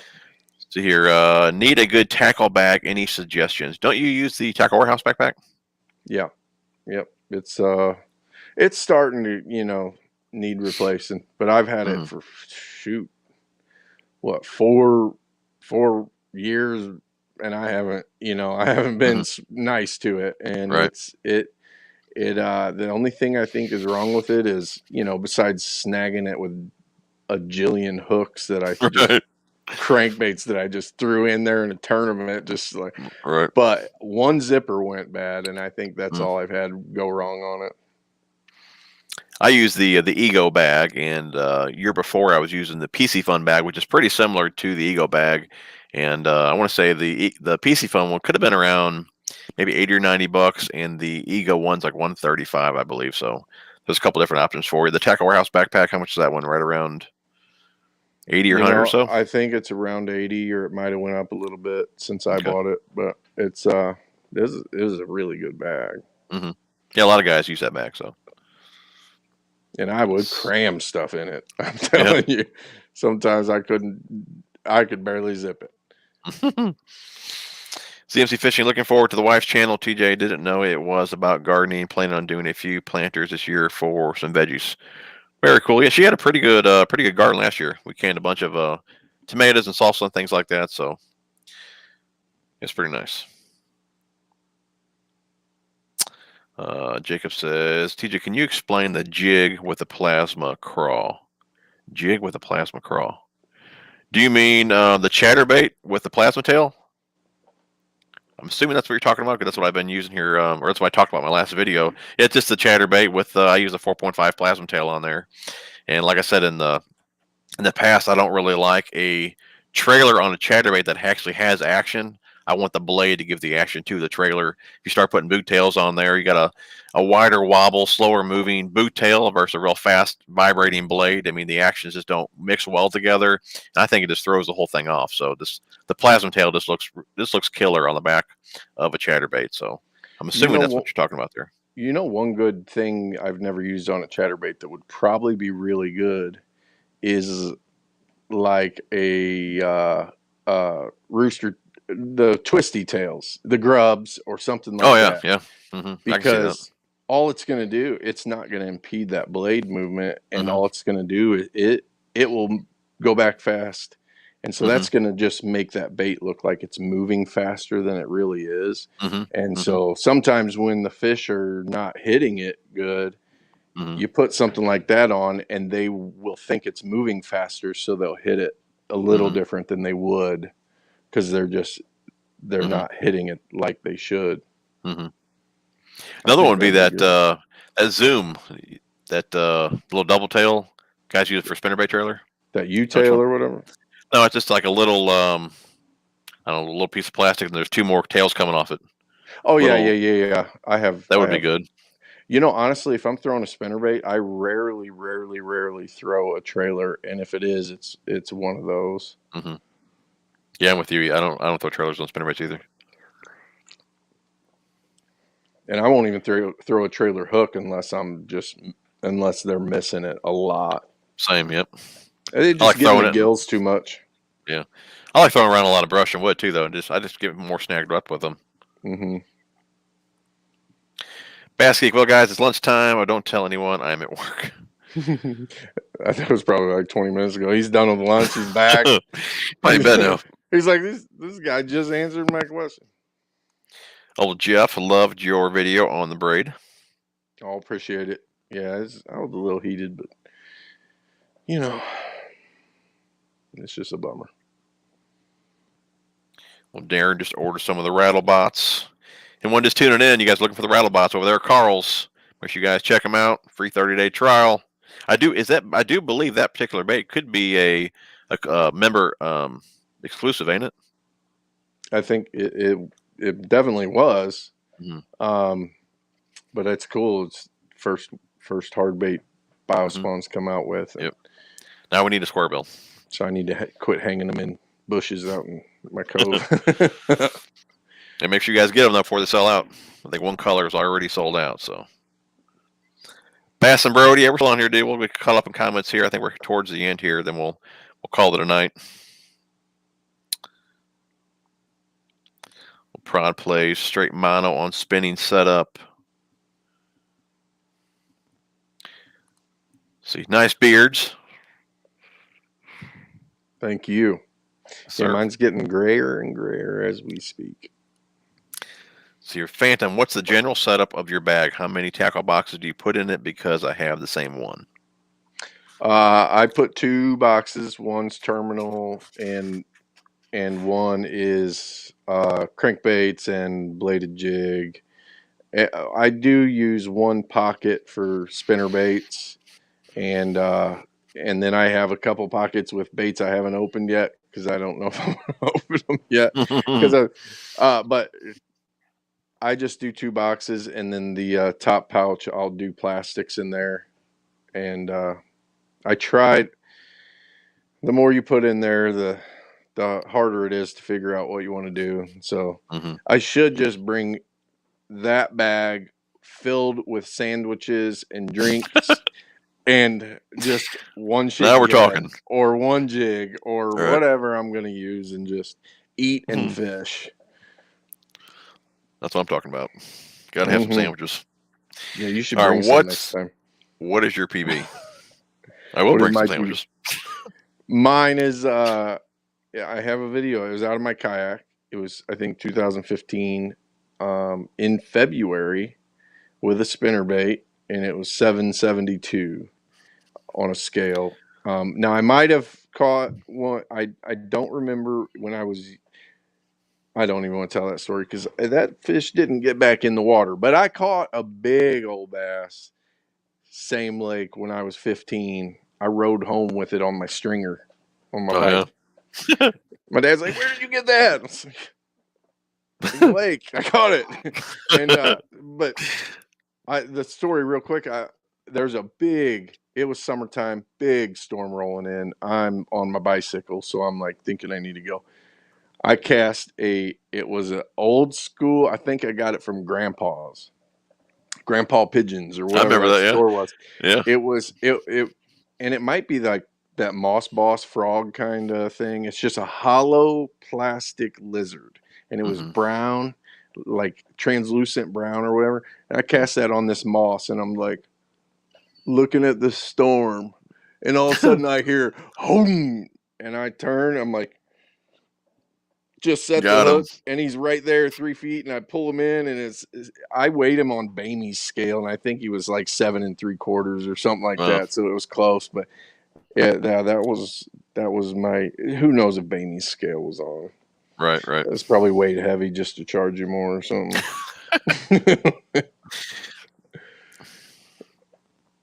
And yours was?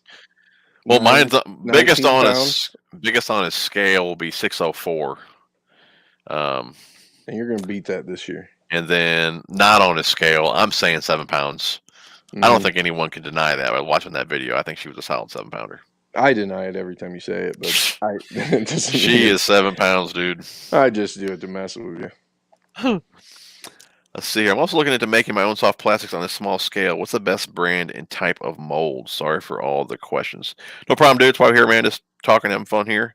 As far as molds for soft plastics, I really don't know, dude. I don't do any of that kind of stuff. I would imagine what do it. Don't they have soft plastic molds?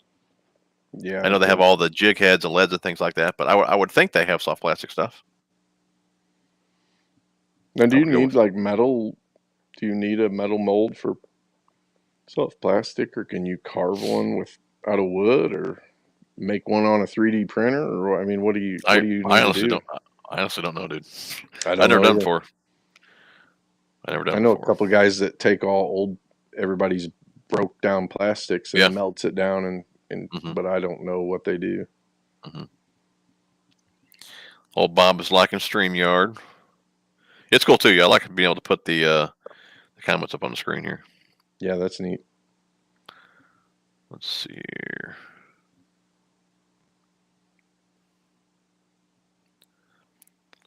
I lost where was that again?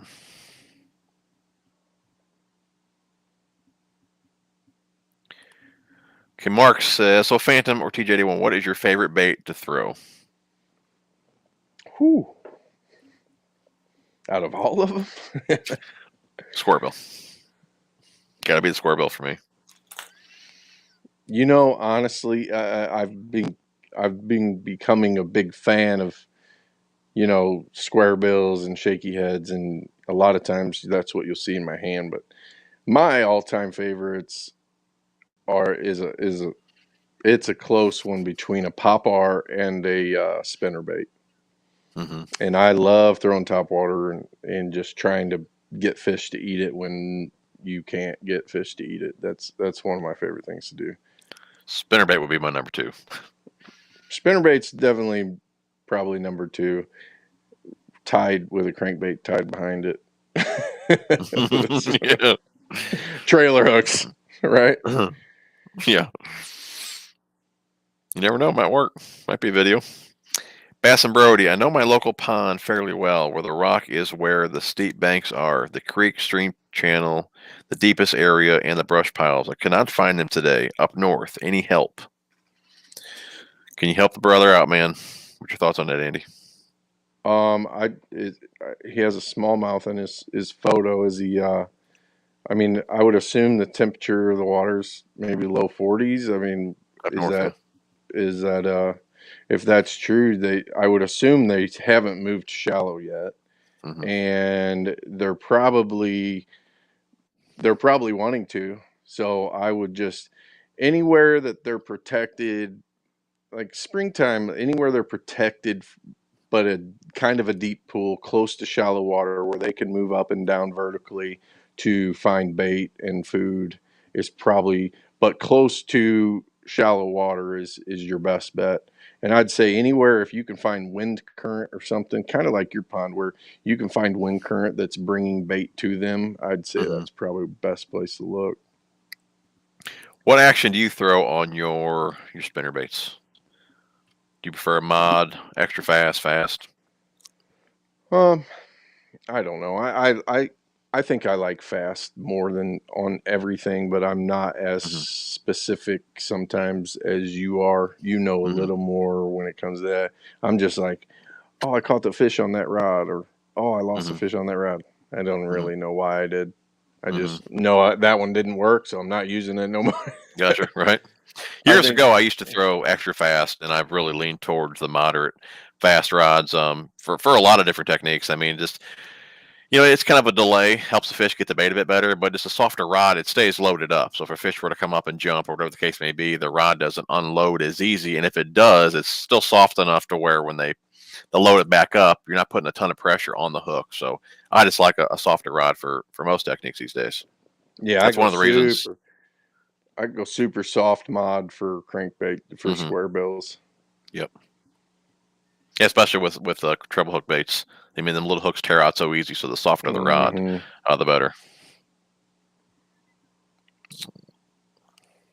I've got one rod I could probably touch the butt end of the rod with it. Yeah. Yeah, it's pretty stretchy. Be fun though. That'd be a fun rod to catch them on. Yeah. Let's see here. This dude uses maple sausage, slays them. Who doesn't like maple sausage? Okay, Andy says, do you have a bait that you're afraid to throw for whatever reason? Afraid to throw. Can't think of anything I'm afraid to throw. Maybe like, mega bass lure and a bunch of brush or something like that, because I'm afraid I won't get it back. Hey, but hey, you don't throw where the fish are at. Yeah, you ain't gonna get bit, man. For one, if you ain't getting hung up, you're not in the right place. Two, if it ain't worth going swimming, you might as well. You don't like that bait very much. Right. Right. That's a good point. I'm a little. It's not. I'm afraid to throw a bait, but I'm sometimes a little intimidated of certain baits. Like I just feel like I'm not going to catch fish on them or something like that, and other guys are catching them, and a lot of times it's just because of a technique, but maybe jig might be one of those that I'm just like the shaky head I know will catch fish, so I'm sometimes I know I need to throw more jigs, but I just don't throw enough of them just because of that reason. I heard that. See, what do you guys throw in a glass rod?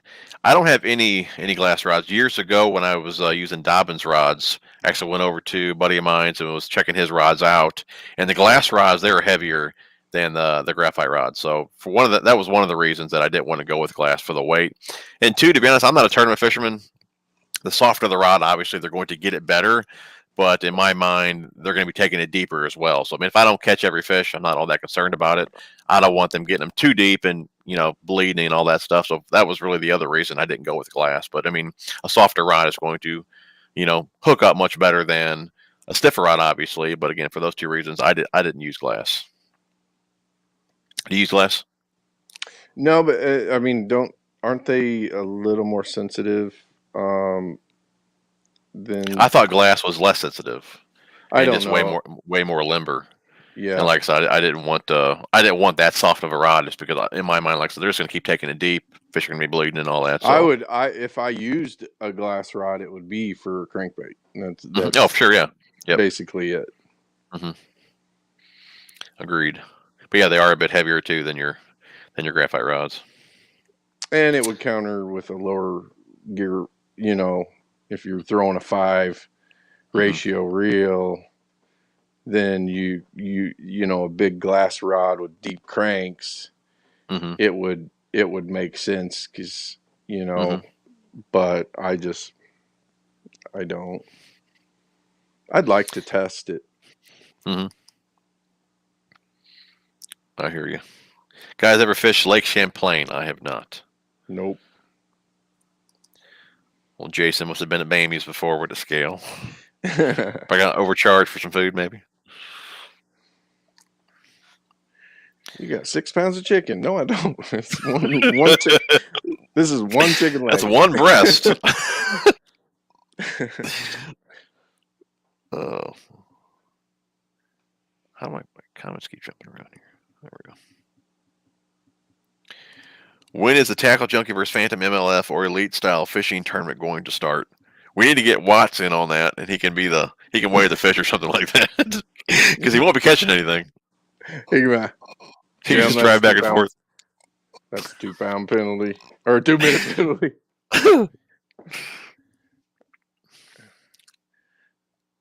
Tackle Junkie just caught another fish. He's in the lead by 12 pounds. Let's see here. This might be a good one. What's the best general color for clear blue water in June, summertime? Pink. Pink, you think? I've never fished. I don't really fish clear water, let alone blue water. I don't know. I'd say watermelon. Watermelon? Possibly, but I like bright colors in bright sun, so. Let's see, Darren, are we going to be seeing an MTB Slam this season, TJ versus Phantom? I'm sure you'll see a few of those for sure. Those are fun. Oh, yeah. Have you ever thought about doing a roulette app video to choose the bait you throw? No, that's not really my thing. What about you, Andy? We should do a live MTB Slam video. Yeah. Just live for a couple hours, see what we catch. Yeah, it'd be fun. I just wonder if we'd have signal out there on our phones, you know. Anytime I've ever tried to go live away from my house, signal's always been terrible. Yeah. What's your favorite spinnerbait? I tend to have the best luck on a stainless Terminator. Terminator. Yep. But I really do like that Molex Finesse I just picked up from Carl's. So it just feels good and still has the vibration that a lot of them don't have with those smaller blades. So I kind of like that one. I need to let you try one of the Picassos. The Inviswire, the .028, the thinner wire will be my favorite. And just for a willow leaf, you get a lot of vibration out of that thinner wire. So I like that one. Yep, I'll try it for sure. Just leave it in my boat. I'll send you a link. You can buy a few. I'll buy it for you from your son. Have him fill that in the bag too with that line, with that Cinci. Have you ever fished for muskie? I have not. I'd like to. If I wasn't a bass fisherman, I think I'd be a muskie fisherman. We got some muskie around here. Kincaid, I know, has got them. We should try to go. Otter has them. Oh yeah. Shelbyville has them. There's a couple lakes that have them, but I did sell that big Toro Beast reel. Oh, did you? And now I'm like, I want to go muskie fishing. Yeah. So I love to get a muskie, dude. Oh, Watts, he caught one. He got a good one at Kincaid. He says he caught it, but I mean, you can see in the picture that the jerk bait snagged it in the face, hit right in the eyeball. But it was like 40 something inches, I believe. It was a big fish. Old snag face. Yeah. I caught a ton of pike up in La Crosse, though. Oh yeah. Yep. Well, a ton is like 4. So, but that's 4 more than I ever caught before that. Ken, do you all use the floating worm like pink and orange zoom, the brand I'm thinking? You use a lot of the zoom stuff, don't you? Mm-hmm. Yeah. So honestly, the most times have seen that floating worm is probably pre-spawn, spawn, um, from guys in front of me in the BFL. A lot of guys do like that floating worm. I've thrown it a couple times, haven't had much luck, but I think it's a very good way to catch fish. I just like those brighter colors in the sun, and so I'd be waiting for that. But it's a good way to catch fish. Another one I like is the Jean LaRue. I think it's called the Tattletale. That's a good worm as well, like that. They got the methylate color in that one too. Mm-hmm. Aaron Wetzel, local guy. What's up, buddy? Yo, what's up, Aaron?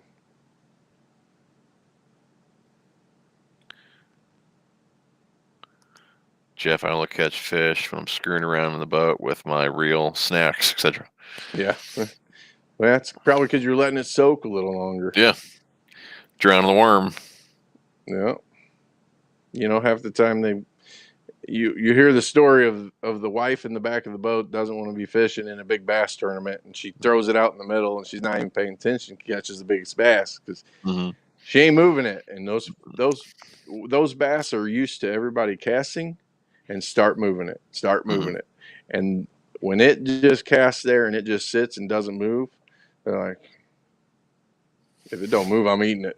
Right. And then they eat it. I've seen this come up here a few times. What's your favorite note to use and why? I'm not sure what that is. I've already seen it in here a handful of times. Probably. Oh, not? Even that is not? I use Palomar majority of the time. Yeah. A lot of guys. Go ahead.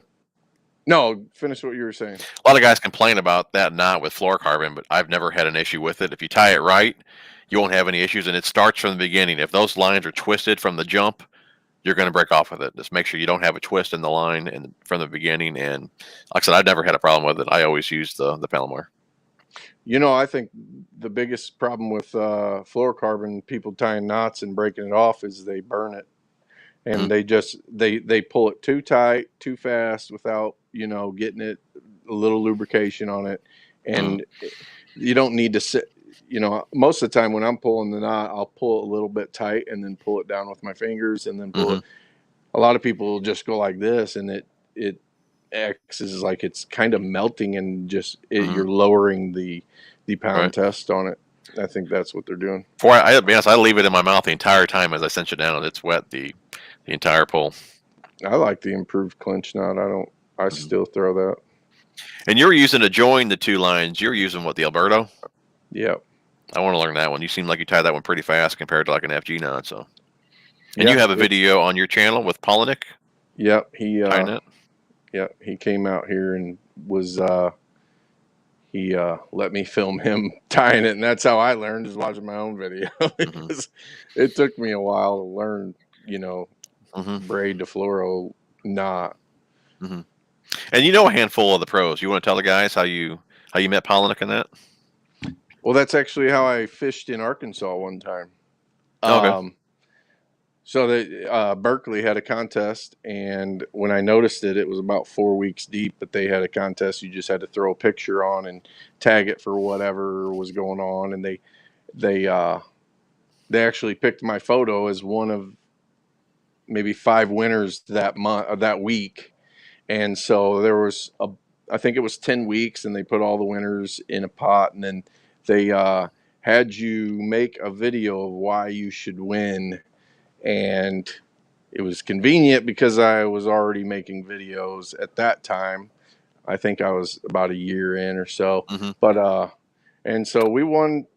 4 of us won a trip to Arkansas, and we just hung out for the weekend with Justin Lucas, Brandon, Hunter Shryock, and Adrian Avina. And we just hung out in this cabin and got fed great food and fished all weekend in Arkansas. They flew us all there. One was from, actually Dallas was from Texas. Funny, but and then in Michigan, Jesse was from Michigan. And New York, and then I was from Illinois, but I was actually in Florida on vacation the week they had the flight. So they actually flew me from Florida to there, and it was pretty cool. Yeah, that's and neat. so, and then just stayed in contact with a couple of them, like Lucas and Polinick, and all of them guys are great, but I kind of lost touch with Avena, but that's cool. Yeah, so it's fun. All right, what's your go-to shaky head worm? Man, it's hard to get away from that trick worm. I usually use plasma tail, or I like robo worms too. You know, I don't use a lot of robo worms. I'll either use the plasma tail or Zoom trick worm. You know, biospawn plasma or the trick worm, and what's another one? Honestly, I like the Magnum trick worm a lot of times too. But and that little 4.5-inch plasma tail is pretty killer. I'll put it on a Ned rig every once in a while. Oh, no good. Okay, I guess the FG versus Alberto. I can't do the FG nut, but I have not had an issue with Alberto. I haven't either. Yeah, I don't really tie either one of them, but I'm going to start doing the Alberto. Yeah, I don't think I have patience for FG.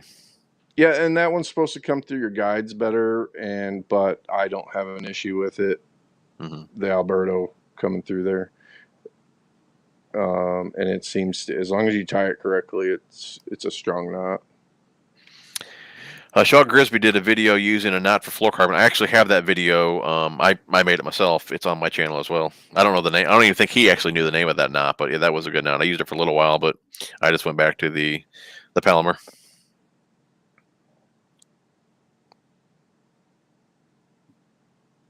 And I think we're caught up, dude. Awesome. Let's see here. Is the next video for both of you guys coming out this weekend? For me, it'll be on Sunday. What you, Andy? Mine will probably be Sunday also. Okay. What time is yours? That varies. I've been either going early morning or I've been going 6 in the evening. Okay, I'll do 5:59. There you go. No, it's actually going to be the video at that pond we were. Oh, okay, cool. That's cool. going to be the video. 84 Neil Bone. Appreciate $2, buddy. You're into the giveaway. Some really great conversations. Your last chance to get in the giveaway. We're going to pick a winner here in just a couple minutes, and then we're going to go ahead and get off here. A couple packs of the Biospawn. We got the frog here from Fish Lab, one of their new toads there, and then we got 3 different swim baits from them as well. These are hard-bodied swim baits, a couple different sizes in there. This one here is the wake bait. About a $50 value. You guys donate, you're entered in the giveaway. We're going to pick a winner in just a couple minutes and then call it a night. Let's see here. I used to throw the double or use the double uni years ago when I actually did braid the floral leaders. And like I said, I broke that off quite a few times. It's a much bigger knot, though, going through your guides. Yeah, I wouldn't want to put that one through the guides. And that's what, so when I do it, and that's what Brandon had told me to do, just because when you're landing the fish, you don't want that knot to be somewhere. You want it to be inside your reel. So I actually will tie it, and then I'll get it a couple times around the spool before I cut it to where I want that lure at. So that's a good point. I never would have thought of that. That's a good point. So it's not like when you're casting, the lure's already, on its way and kind of straightened out. It's not going to hit those guides. It's going to hit those guides after it's already got momentum and everything, so it carries it out easier. And gotcha. And but I wouldn't want to reel that uni to uni. And that's something else too. When I was doing that years ago, I didn't have it in my reel. I had it right above the reel, so it was getting that immediate shock. Right, right when you're casting, it's hitting that first guide. Yep. Aaron likes the Berkeley Maxent Finesse Worm, black or green pumpkin. Babe, you want to go ahead and pick us a winner too for the giveaway? That's the one I got, is that black one. That's what. Yeah. What's going on, Brody? Old Dan loves it when we drop videos. Very cool, man. We guys we really appreciate the support, guys. And tell you what, we still got 83 people in here after 2 hours. That's fantastic. You guys are awesome. Make sure you guys check out my dude Phantom Fishing, and the old lady will be in the description as well. Give them guys a sub. I would really appreciate that. Let's see here. Brody, I'm trying to get into fishing. Any tips from a pro to someone that is just starting out? I am certainly not a pro. Yeah, I'll say I'm far from a pro. But I tell you what, just find something you really enjoy. Find some style of fishing you enjoy. If it's fishing with a cork and a live worm with a hook for bluegill, do that. If it's getting serious bass fishing, whatever, if it's a creek, it's a lake, it doesn't matter. Just find something you like. And I wouldn't get overwhelmed. If you look at behind us, I mean, all these lures can be very confusing. I would pick a lure or two and learn how to fish those before you try to get like a little bit of everything, and then you just get confused and you say, heck with it, and you quit. You know, just get one or two baits, learn how to fish those before you really branch out, you know. I think everybody needs to take a day and just throw a cork and a hook at a bluegill and just sit back and just catch a couple fish. That's one of the best times, I'm telling you. And the winner tonight is Fish Like a Girl. Your tonight's Super Chat winner. Please message me on Instagram, Facebook, or email. Hopefully she's on here. If not, we always pin a comment. And there's no way for me to get a hold of you guys. You guys have to look back in the video once it's processed. But hopefully she's on here. But if not, that comment will be pinned. Congrats. Congrats. And guys, I think we are going to call it a night. It's been a long stream, lots of fun. Phantom, appreciate you joining, man. It was a good time, buddy. Thanks for having me. Yep. And guys, make sure you guys check him out. Again, the link to down below. You guys are awesome. If you guys haven't smashed the thumbs up yet, definitely do that. We will see you guys on the next one. Take care, guys. Oh, wait. Whoa. Whoa. Hold the Whoa. show. Hold up. Where to go? Debo. Just saw your live. Phantom's wall is sick too, dude. It's awesome, ain't it, man? Thank you. You didn't miss much. We're just making fun of each other the whole time. But Debo, yeah, there's Debo's channel right there. Make sure you guys check him out. And like I told you guys earlier, myself, Debo, and Hank will be on the Bass Geek channel. That is Hank this Sunday. Check it out, guys. And guys, now we are out of here. You guys are awesome. Love you guys. See you guys on the next one.